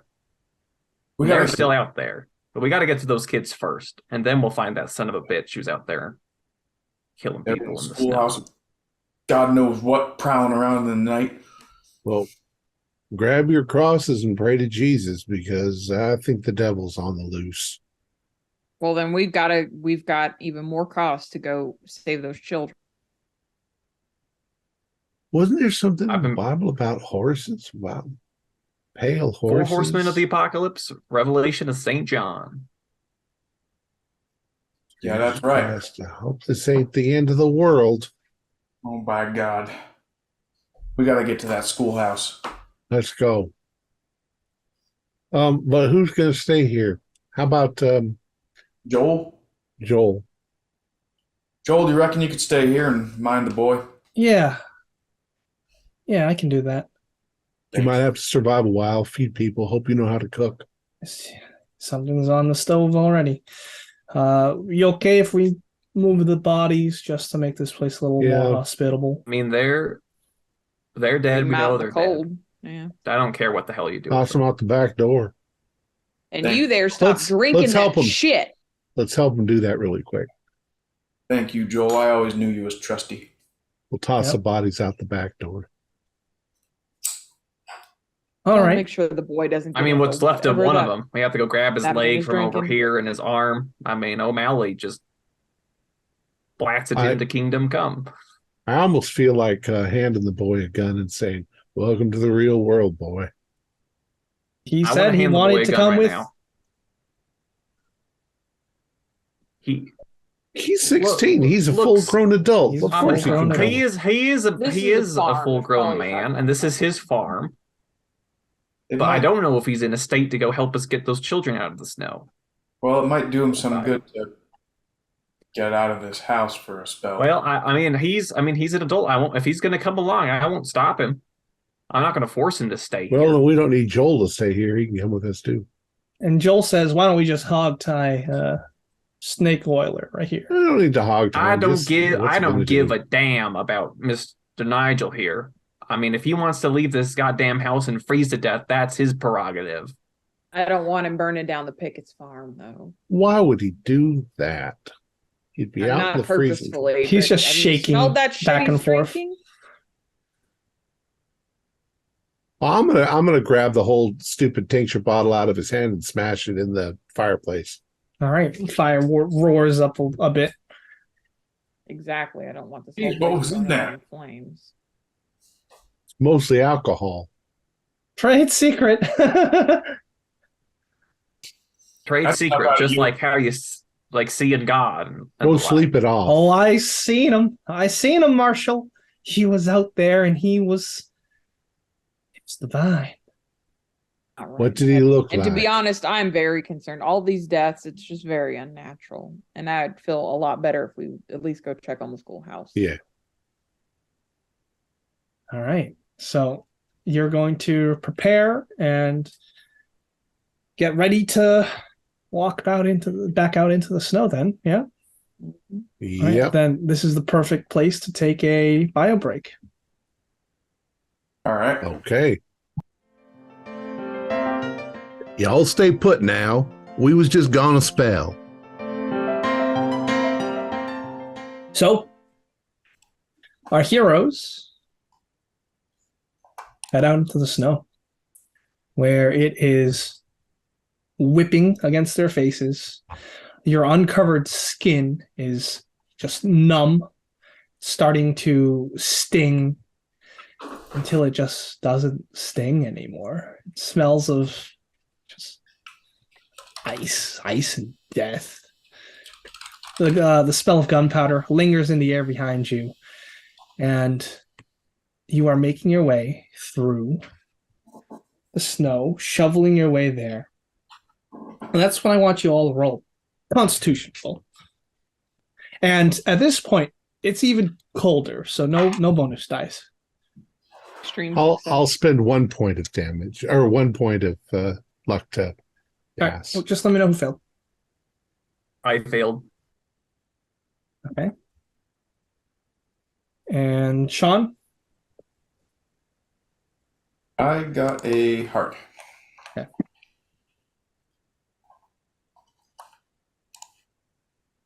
Okay, so Blaze and John, as you're shoveling away, trying to just make a path to the schoolhouse, which you can barely see in the distance, you see just once again that a giant whale soar through the sky.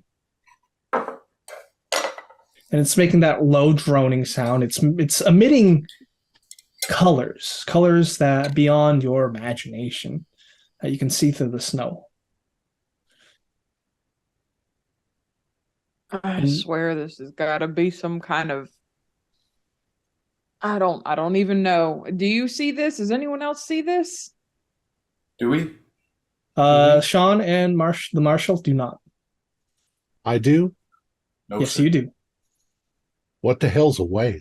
Yes, it's some magnificent creature. It's a giant about the size fish. of a house. Yes. It's one of those creatures in the book of Jonah. Jonah and the whale. Yeah, that's where I know that from. I can see it. You can see it, Doc? See it. I can see it. I don't know what. I've been up for more than 2 days now, though. Bullseye. I think I'm just very tired. Could we be having the same hallucination? Do people have the same hallucination? I don't think I've ever heard of such a thing before, but Well, let's it might be find strange out. things. I'm going to point at it and shoot. Okay. So yeah, you start blasting. Just one shot. Right. I would say it pierces the silence, but it's howling wind all around, so it just gets swept up. But yeah, you fire at it. Doesn't look like it hit, but you're a good shot. Yeah. Well, Jesus it's a whale. Christ. Save your ammo. Bullseye. Save your ammo. Now, Even if it is something, I don't think it means it's harm. Sean and Bullseye, give me a listen roll. Sean or John? Sorry. John and Bullseye. 53. What is my listen? Listen. That's a regular success. I'll spend 3 points to make it a success. All right, so both of you definitely hear like panting, and you're seeing off in the distance tufts of snow getting blown upwards, like something's burrowing underneath this 5 feet of snow, and it's coming towards you all. Marshall, how are you reacting? And Marshall and Sean, how are you reacting to Blaze just firing off into the air like that? Hellfire. Bullseye, what are you doing? Because you're not hearing any of these sounds. Shooting at the whale. The what? Bullseye, put your weapon down. There's just calm down. There's no need to be firing off into the nothing. Jesus, what is that over there? Do you see that? And they do not. Look at that. There's Say something what? digging in the snow. See, there's Look nothing. at that. There's nothing there, Doc. No, sir, they ain't nothing. They're getting mighty close. I'm going to shoot at it. Okay. I'm like jumping out of the way and like. Give me a firearms roll with a penalty die. 27. Oh, penalty die. Sorry. You still might hit. 94. Oh, all right. So you're just firing into this snowdrift pile. Yeah. And there's a problem there. How many shots have I used? 1, 2, 3. Now you're hearing a low guttural. Okay. Emanation. I've shot 4 bullets. I jumped out of the way. If this thing's coming 6. toward us, I've kind of like jumped off the way. Okay. Now, who has lower luck, John or Bullseye? I have 33 luck. I have 61. So, Doc, unlucky. So coming out of this snow pile is this furious visage of a wolf. Looks almost transparent. It looks transparent, right? But its eyes are glowing those colors like an aurora, and it's leaping onto you. So would you like to dodge or fight back? And I can see. Oh yeah, no, I'm dodging. You can see Jesus. The Marshal and Sean are not seeing any of this. What the hell are you both doing? Quit it! I'm gonna try to pull him away. All right, so you dodge.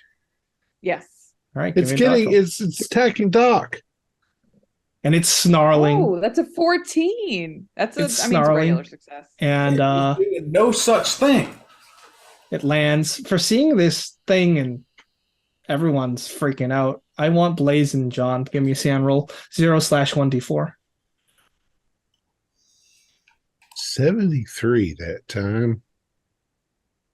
Oh, that is a fail. Okay. You said dash. I'm 1d4. Yep. Oh yeah, I failed. Okay. 4. All right. 4. So we're just gonna go into combat.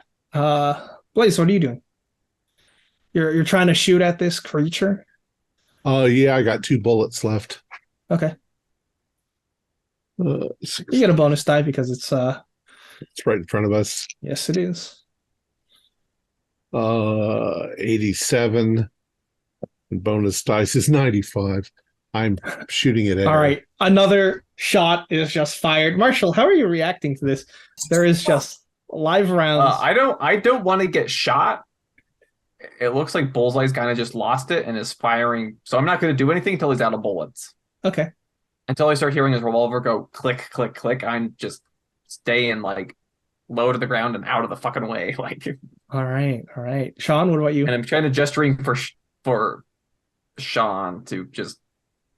Yeah, the kid and Joel wait till they're empty. Wait till they're empty. You know, actually, too, I would have probably just bang, bang, bang. I can do that. Yeah, that's 3 shots. You can do 3 shots. I've only got 2, so yeah, you can do 2 shots. You do get a penalty die for so that takes away your bonus die. Firing 3 shots or multiple shots in a round. Okay, both passed. I got a 52 and I got a 10.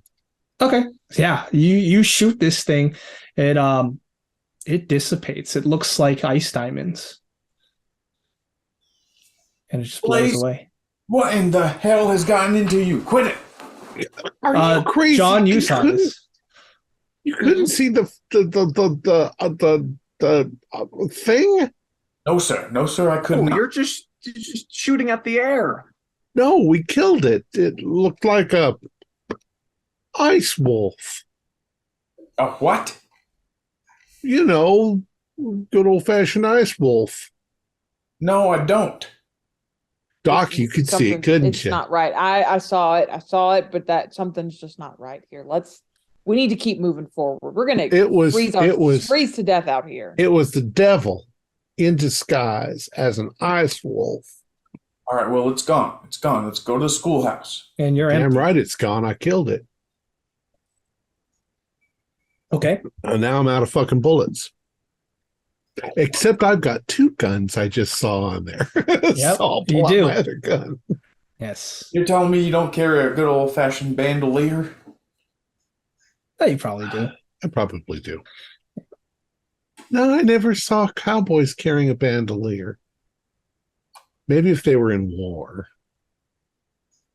But Cowboys at war. Got it. I mean, I have spare ammunition in my saddlebag, but I'm not giving it to Bullseye. All right. I So have 2 guns, so Let's stop John and move on, please. We're gonna. As you're freeze to death still after. out in the cold, I'd like another con roll. No bonus die since you've been out here. 38 is a pass this time. Okay, fail. that's good. Fail. Okay. What about you, Sean? 90. 90. Oh, my gun's so warm. It is. All right, so since you failed, right, I suppose you'd see the Phantom Caravan now gliding along the snowdrifts. Oh, All of I'm us have failed? seeing. Yep, all of you, Doc, John, Bullseye, and Sean. I'm seeing a Dodge Caravan. No, What the seeing hell's a Wraith. Dodge Caravan? Well, he's you wouldn't happen to be seeing that string. yeah. I see like it too. I see it too. I don't. There's know a what's chuck going on. wagon, and there's some covered wagons, and Not you too, O'Malley.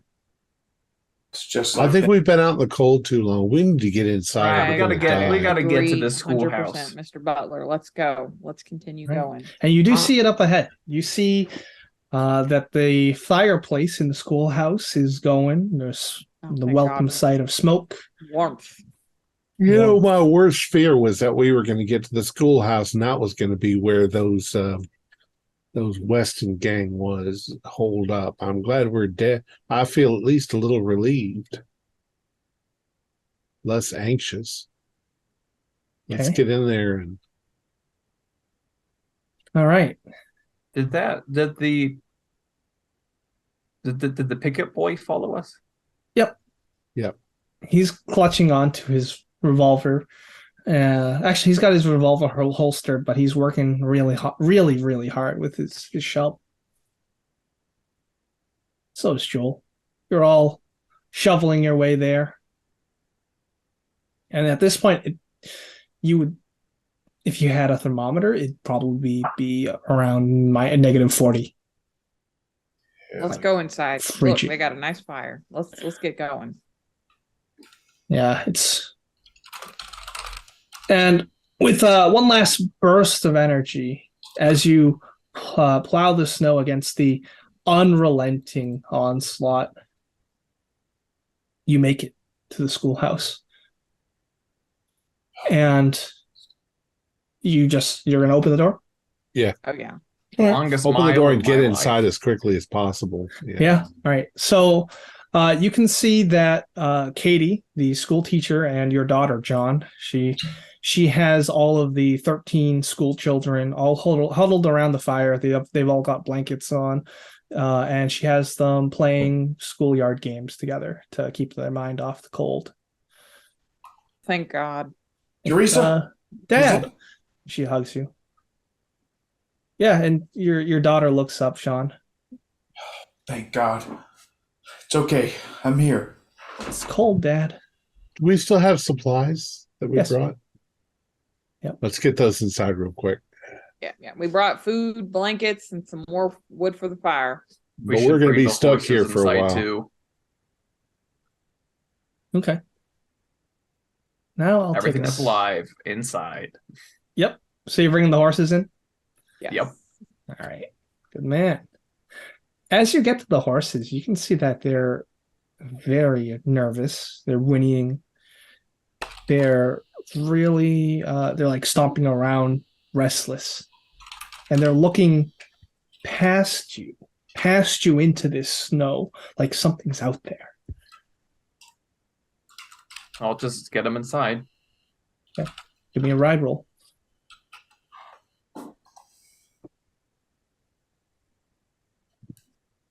Oh, 1. Oh, 1. All right. You wrangle the animal inside. And you can see as you're walking towards the schoolhouse, you look above. Through that snow, you can see a beautiful aurora as a backdrop beyond this whiteout blizzard. Aurora? Just Yeah. the prettiest thing. Do I see the aurora? Yes. Look, Teresa, Hosea, look. It's the Northern Lights. This far south? Yes. What in the hell? You have no idea what it is, so you can give me a sand roll. Everyone who sees it. And but it's beautiful. 35 is It's pass. beautiful, but in a terrifying kind of way. It dances and floats. You can see the chromatic lights shift. Well, what is that? I've heard stories of people who live much further north, like in Canada or such. No, Lights in the sky in I've seen winter. it before going up Canada ways, but never this far south. What is This it? is You're feeling very it's- small. it's the Northern Lights is what it's sometimes called. It's Wow. I don't know. What Get, is it? get everybody and everything inside. Are there curtains or like shutters on the doors? Some of them have just straight up blown off, but there are some. But Jeremiah, I want to just cover up the windows as much as possible to keep the cold out. Okay, yeah, there's desks, school desks inside. There's a bookshelf, one singular bookshelf, as well as the teacher's desk and a chalkboard. Jeremiah, what are these lights? Are they dangerous? They're just pretty like up in the sky, but again, it's to borrow what Doc was saying earlier. It shouldn't be possible, or at least unnatural to see them. Well, Down we here. deserve to see pretty things down here in Nebraska. I didn't say anything about deserve, but when God created this earth, He put the Northern Lights north. Okay. Nebraska's north, but it's not that north. It's making me feel kind of funny in my head. Why don't we go inside, O'Malley? We're all Yeah. cold anyway. We need to be warming up.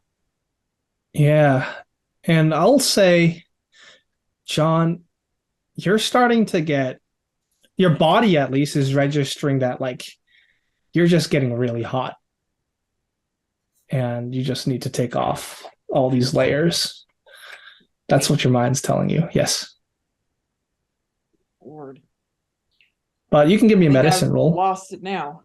What's Yeah. that? You can give me a medicine Okay. roll to identify it, No medicine. to combat it. I'll spend the 2 luck on it. Yeah. Okay.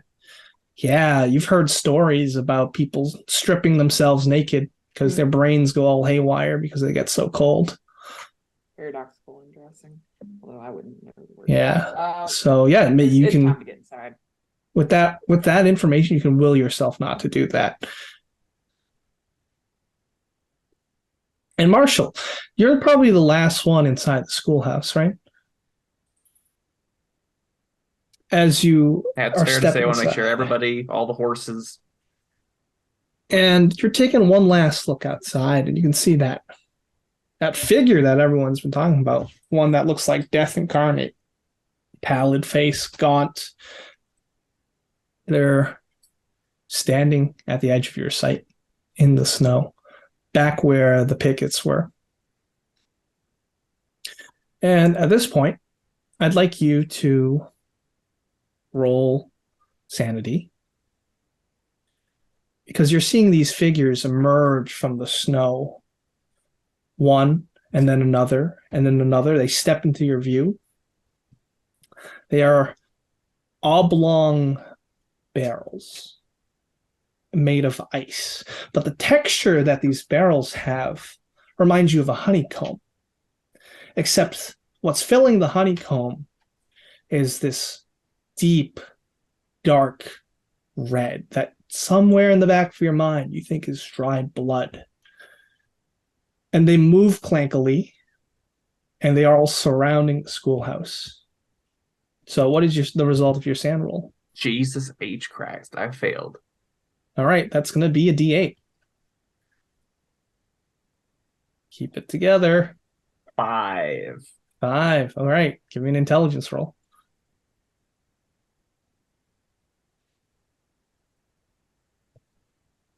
33 is a hard success. Okay. So before we decide what's going to happen, in your mind, you're here you are. You're surrounded on all sides by dizzying and beautiful snow white death.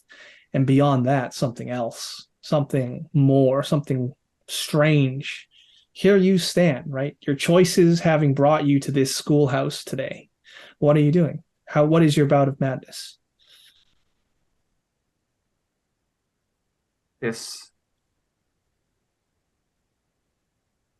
I am just I think I'm slamming the door, and I'm just going to start piling every single scrap of furniture in front of it.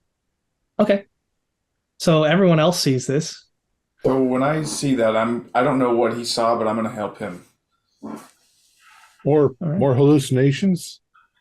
What is it, It's Marshall? the devil. It's the devil. It's death. What is it, Jeremy? They're out there. They're surrounding the schoolhouse. We All can't right. let him inside. So the young They want to picket get boy, inside. We can't let him inside. the young picket boy takes up cover at one of the windows just because you're panicking. Blaze, go ahead. I just said they. I'm going to go over and look out the window. Yeah, you see them. Except to you, they look like angels. I think they're angels. Look at their wings. Even the devil himself can appear as a being of light. Bullseye. Now I have to go see with all right. this. And I'm going to say you actually started warming yourself up, Doc. Mm-hmm. Yeah, and you see them for what they are. Give me a sanity roll. These barrel-shaped ice blocks. Fail. D8. Only a 3, though. Okay. But still, I'm backing away. Jesus, we need to help Marshall right now. Blaze, that ain't natural. That ain't no angels. Let's go. But they're so beautiful. No, back away from the window. Children, kids, get away. Get away from the windows. The kids are panicking now. They are huddling towards the back, right up where the chimney is. Kate looks really concerned. What's happening? Katie, I need you to keep yourself and the children calm. Is it You're danger? going to handle this. I just need you to know it's fine. You taught me how to Fine. shoot, Pa. Be safe. Let's move to the center of the room. I have 2 guns. You give her a gun, okay? You keep them safe. Keep them safe. John, let's go. Let's get this. Help the They're marshal. Getting closer to the house. Sean, what are you doing? I'm continuing to help barricade the doors. I didn't take time to look out the window. I just trust Jeremiah that if he saw something, we can't let it in. Okay. Right. Are you still looking, Jeremiah? In your bout madness, let's say it's paranoia. You don't want them in, right? And you're probably looking at them to see what they do. And as they get closer, they're becoming more and more defined, and you can see that they're surrounded by this swirling flurry of sharpened ice. And now you're thinking, you don't want to get flayed.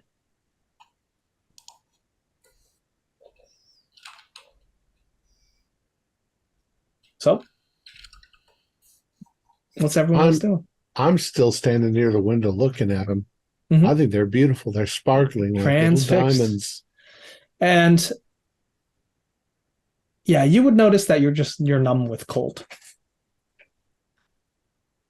Even inside? You're warming up a little. But you're not huddled near the fire. Oh. Yeah, but they're so beautiful. Yeah.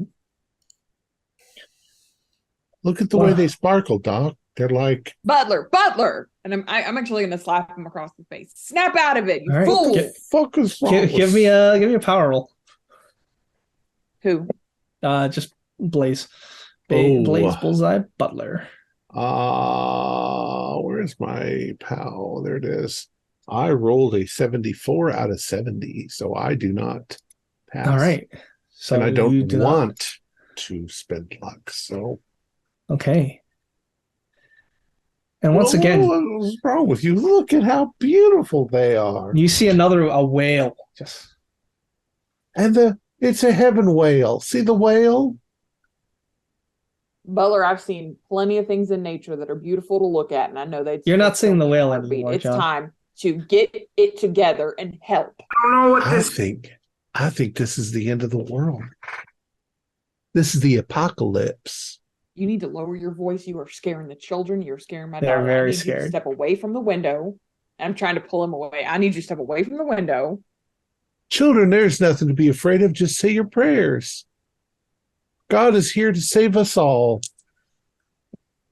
He saved me. I'm giving up, and I'm helping. I'm helping to stop. He knew the horrible life that I led when I was a young man. I was a very bad person, but I changed my ways. Now God's come to reward us all with his angels. Is there only one door into the schoolhouse? Yep. Okay, I'm going to go. It is a single Katie. room building.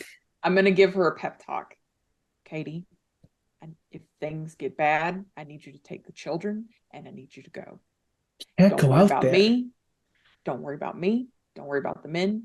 If things get bad, if those things get in here, you take the children and you go. You run. A window just breaks open. Just glass shatters all over one of the bookshelves. Cold wind starts blowing in.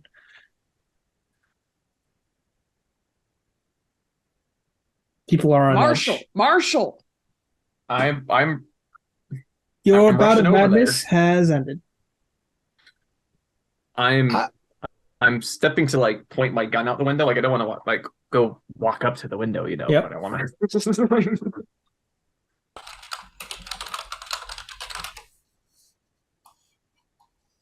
Bring it in the sheaves. One of those things trying to. Bring it in the sheaves. They are approaching the building.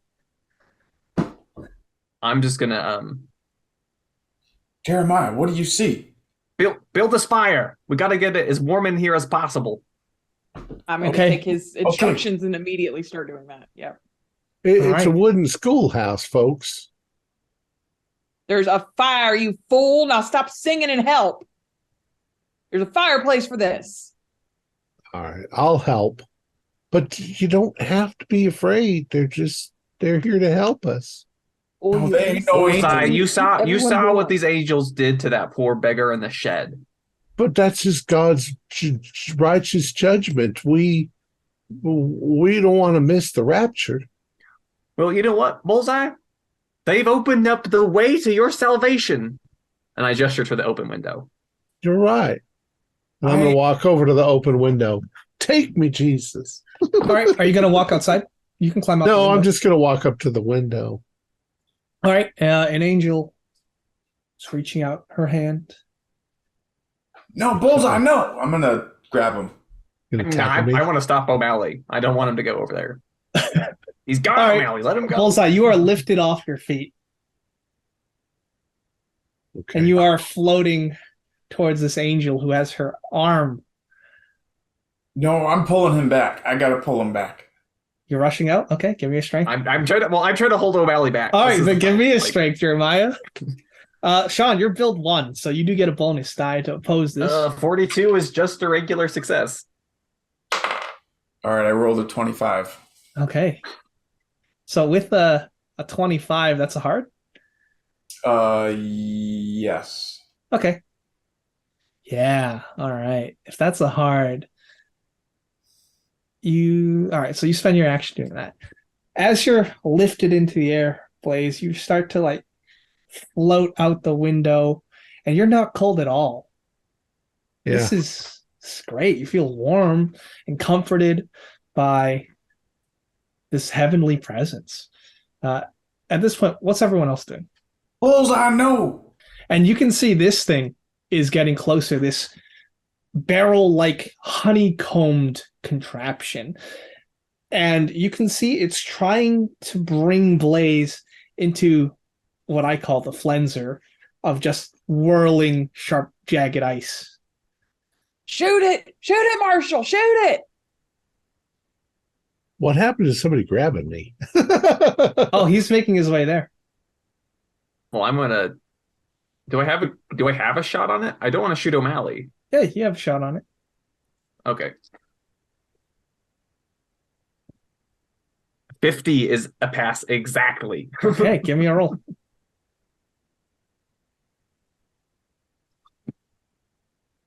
8. 8. Yeah, that's enough. So as you fire your carbine, it hits it dead center, and it explodes outward in what looks like just like a blood explosion, but then it instantly freezes like a star and just drops to the ground. You're seeing this for what it is, Bullseye, now. What does it look like now? Well, it looks like a bunch of whirling ice shards surrounding this barrel honeycombed monstrosity. So I'd like you to roll sand roll. What did you do, Marshall? 55. That's still a pass. All right. Then it's just going to be 1. And then you're noticing all of them are not angels. All of them are these constructs. They're not angels, Bullseye. It's a trick by the devil. Pull my ass back in. All right. Half of you is hanging out the window. Is he still floating away? No. Well, I'm still pulling him back in. Get your ass back in here. You're able to pull him back in. I was tricked by the devil. I'm going to close the curtains. All right, they're just blowing. I'm gonna lever action. Load another round. Amazing. All right, Blaze, you've realized this deception, and I was almost fooled by the devil. You are cold. You are so It's cold. chilly. I need to get over by the fire. Right. But there's about maybe 5, 10 of these things. You can't tell because of the limited sight you have, and they're surrounding the schoolhouse. 5 more windows explode inward. Bullseye, what were you thinking? I was thinking that it was angels. Well, you was Now, thinking. Marshall showed us they can be killed, so let's kill them. No, it's honeycomb barrels. Have the children work on like getting things in the fire. We want they're grabbing their desks. We don't want them to get They're grabbing their books and burning them. Ooh, that one hurts. Hurts me as I'm gonna take a shot if I can see one. I'm taking a shot. Marshall gives them the good American children. Oh, that's a regular success. 27 under 30. Good Christian American children. Roll damage. 7. 7. All right, that's enough. Another barrel explodes, turns into ice. The whirling pieces of jagged ice drop, sink into the snow. And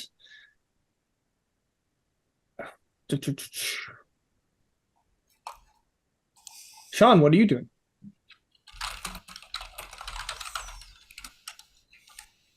He's got, all right, Bullseye's back in the building. They're feeding the fire. He's got a fully loaded stagecoach gun, so he's going to try to pop one of these things. Okay. Yeah, give me a firearms roll. All right. Ooh, 97. All right. Very nice. It goes wide. Buckshot goes everywhere. Your ears are ringing. It's bad. I'm going to shoot at one if I can see it. Yeah, sure. You've got 2 guns. You can go 19. akimbo. All right. No, one of them's empty. I guess I probably filled it again. So. All right. Give me a damage roll. What's the damage on it? Oh, this was my big one. 6, 7, 8. 8. All right. Once again, shatters. Jagged ice spikes go everywhere. The front door of the schoolhouse is just torn off from the wind, and it just gets blown away like a rag doll. You can see that one of these barrels, these creepy ice contraptions, they're focusing their whirlwind of ice, and they're just sending it out towards Joel, who's also firing. Joel gets into the middle, and his flesh just starts tearing away, and he's screaming. I want to blast the barrel thing that came in through the door. All right, then give me a firearms roll. 03. 03. All right, no need to roll damage. This thing explodes outward. You can see that as it gets close to the heat, it starts to melt into these puddles of blood. Kate is not handling... she's handling this very well. 06. She's firing, and she's destroying some with... 17 for Mr. Young Pickett. He's doing good. He's firing. He's holding off. And Joel's not doing good.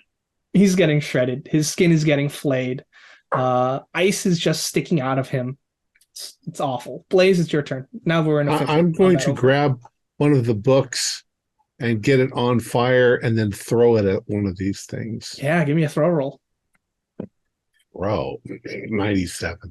97. I threw it at Kate. All right. What's your throw value? My throw is below 50. Is 40. All right, so that's fumble.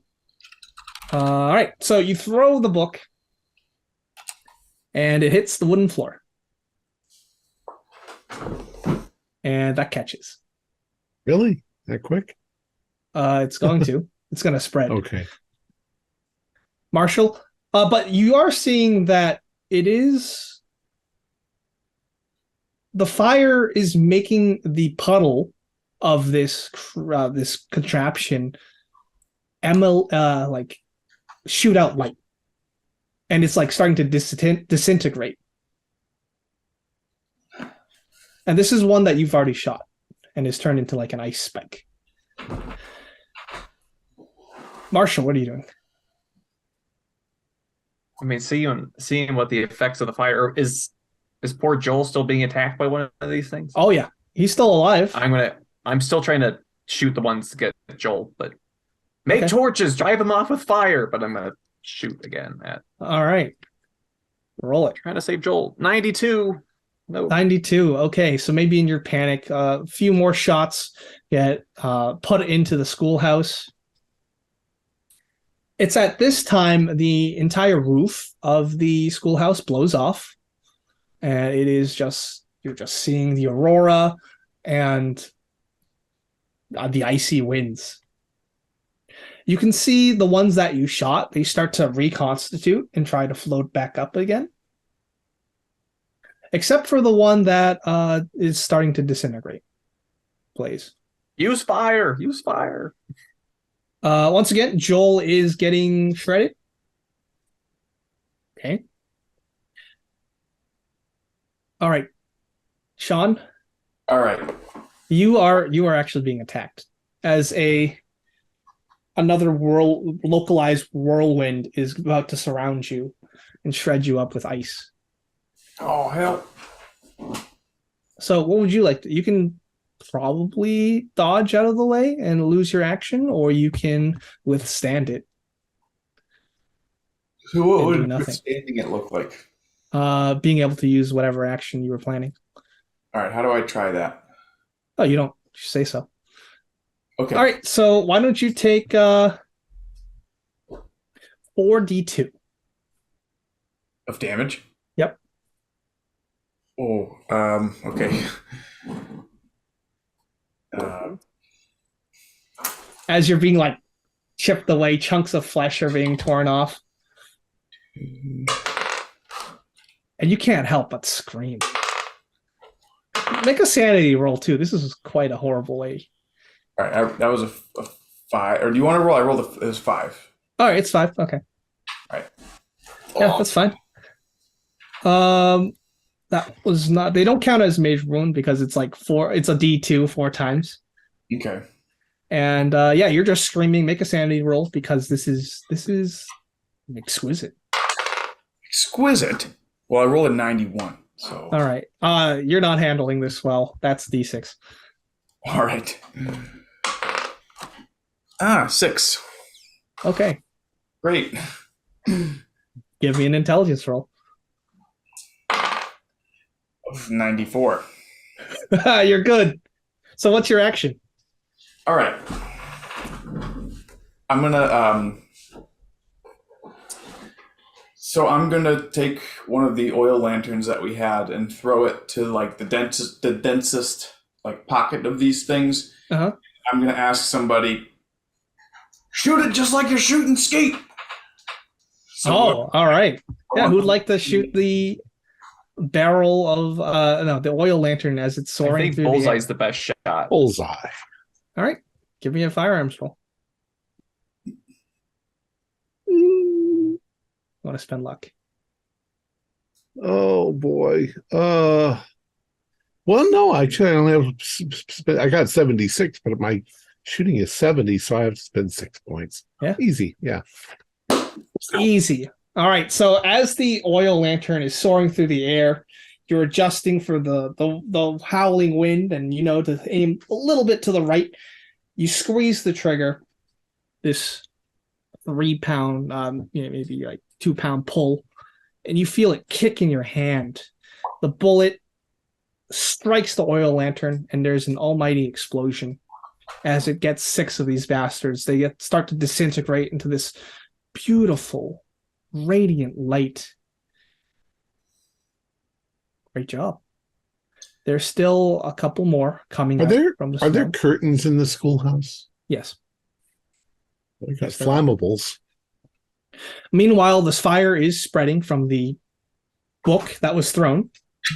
Sean, you're released from this prison of ice. Doc, what are you doing? If the fire is spreading through the schoolhouse, I'm going to yell, Katie, get the children, leave. We'll handle this. And then I'm going to there. There's nowhere to go. The building's on fire. It's slowly spread. You could put it out. You're surrounded by snow. Okay.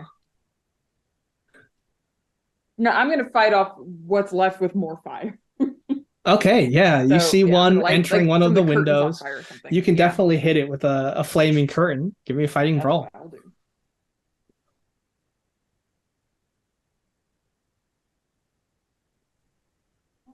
And as they get close, they smell of ice, blood, and peppermint. Yeah, that's a failure, and I don't even have enough luck to make that a success. So okay, peppermint. And maybe that throws you off, and it's gonna fight back. So it is going to barrel towards you. You can see it has sharp edges of ice, and it basically hits you for 4. As it sticks into your body like a sea urchin. Oh. Meanwhile, another one breaches the perimeter and is inside. Doc, are you okay? Marshall, did you go yet? No, I'll try to say. I'll try to take out the one that just got into the perimeter. All right, the one that's not impaling John Driscoll. Yeah, I'm not gonna shoot at one that's like in John. That seems like a terrible idea. Okay. 74 is a fail. Okay. Do you want to spend luck? That I'd have to spend 20 for luck. That doesn't seem worth it. So no. All right, then. All right. Great. Blaze, what are you doing? I'm going to try and light a curtain on fire at the same time that I'm trying to throw it over one of these things.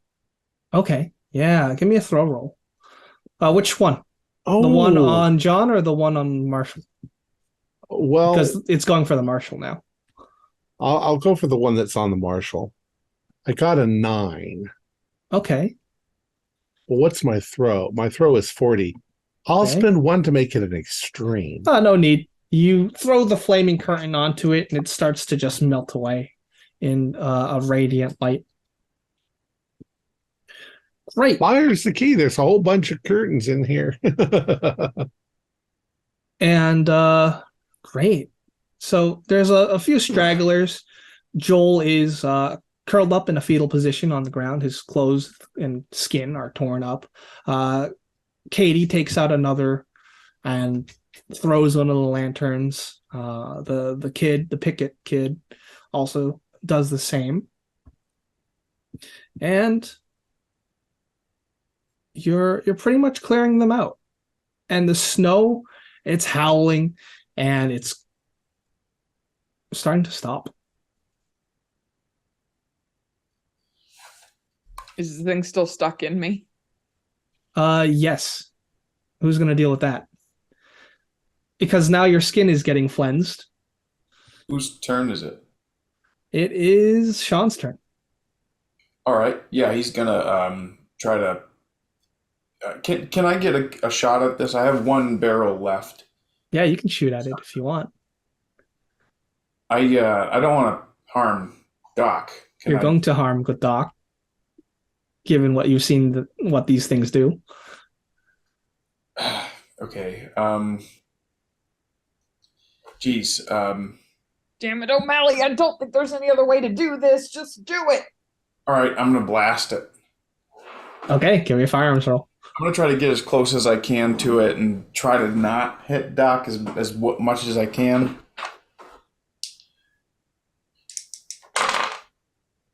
I'm gonna spend 5 points to make it a regular. Okay. All right, this is bad for Doc because what happens is it splatters into blood and then refreezes into him. What? And Doc, that's gonna be.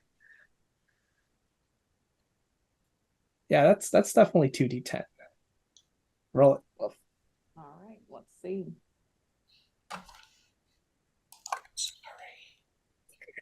You're good. It's a 1 and an 8. That's 9, which is well past my current level of health. What is your health? I thought it was at 6. My total was then. 10. I was currently at 6. Don't know if that means I'm dead. I can't remember what the rules are for like. No, because if the rule because you health? don't have a major wound. Your max health is 10. Okay. You're unconscious. You need medical attention, or you're Yeah. I've like slumped to the floor. Yep, because there's just jagged spikes of frozen blood in you. Sean, why don't you roll me a sanity roll? Because that's not going to sit well. Doc. 65. Yeah, that's a fail. All right, that's D4. Because you just are staring in horror at this. The snow is starting to clear. I'm going to say that combat is over. You can see that gaunt figure trying to glide away.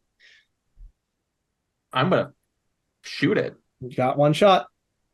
You bastard. 37 is a pass. All right. Then roll damage.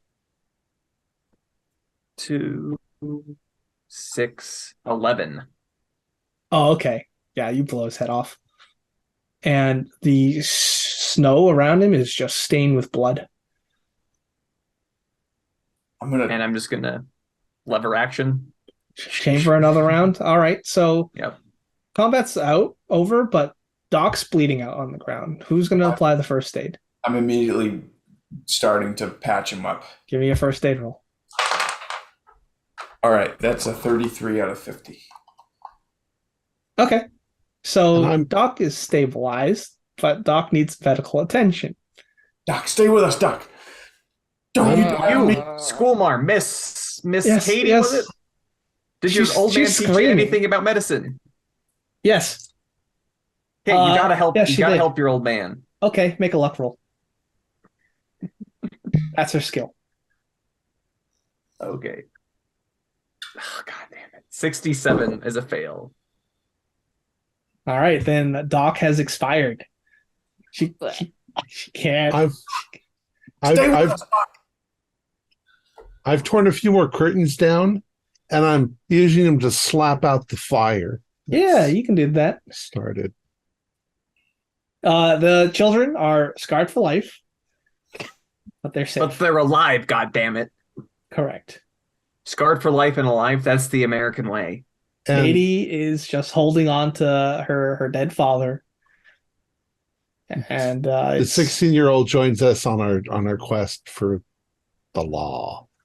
Yeah, I mean, yeah, hell, I mean, he stood up in this madness. He's got so nothing. how does He's this? a pretty damn good shot. This You is what wanna- it I mean, looks do you like. want to put? There's no trace of these horrid ice monsters. You've blown out the brains of this figure who's seemingly caused it. The snow is not falling in anymore. The roof of the schoolhouse has been torn off. There is silence. Serene silence as the snow settles. Well, we have to get the kids back somewhere. There's no roof. We'll all freeze to death. Yeah. Are the horses around, or did they? Yeah, they're fine. Okay. And now is the time to just recover and bury the dead. Joel is he's dead. He's been flayed to death. However, you are able to head over to the Pickett house or the Goddard house should you wish to travel the extra distance to avoid the corpses inside, to avoid scaring the children anymore. But you're able to do that now that the snow isn't getting rid of your blocking your vision. And it's quite a thing of beauty just seeing the countryside just covered in snow. Not a living being in sight. And you'll walk off into the sunset. Wait, it's sunset? You'll walk off Bullseye. into the It's the horizon. sunset. We're contractually obligated to ride into it. Yeah, you'll our heroes That's the lawman's creed. walk with the dead, and they walk off into the horizon. And that's where we'll end it. Oh. Well done. Yes, it was very good. So what was going on? What the fuck was going on? Yeah, so I wanted to write a scenario about the 1888 schoolhouse blizzard, which actually happened. There was this brutal snowfall from the January 6th, 7th, and people were snowed in. And then on the 12th, everyone, like the snow stopped, the temperature started to warm up, and people were going about their days and their lives like normal until there was about 100-degree drop and the snow started again. So that's how schoolhouse children got trapped in their schoolhouses. A lot of people died because they weren't expecting it. On top of that, the Army Signal Corps, who actually sent telegraph messages to warn about the weather, they didn't warn about this one. So people were just caught off guard. So that was the historical truth. What actually happened was a cultist of Ithaca was going around. He was attracted to this blizzard that was about to come to do his evil machinations. And he started to create these, I call them ice golems, in order to basically increase the suffering in the world. Mm. He basically flayed and killed the homeless person as a starting ritual, got to the snake oiler who got his wagon stuck, and then was just wandering around the area. In the meantime, the Westin gang, they basically were snowed in. You got that story. Yeah. You brought them to justice, and you basically withstood the at a showdown at the schoolhouse. Yeah. Very good. Thank you. Our players included Holly Buteau, Morgan Llewellyn, Dan DePolis, and myself, with Alex Sun as the keeper of the secrets. We have a Discord server where you can chat with other members. You can set up private games. You can learn the fine arts of gameplay and game mastering. We provide audio-only versions of our shows free for you to download from Podbean or iTunes. If you'd like to help support our show, please visit our Patreon account. Just $1 or $2 a month helps us a lot. Like, share, and subscribe to our channel, and punch the bell icon for updates on our latest shows, and leave us some comments. We enjoy reading them and answering any questions you might have.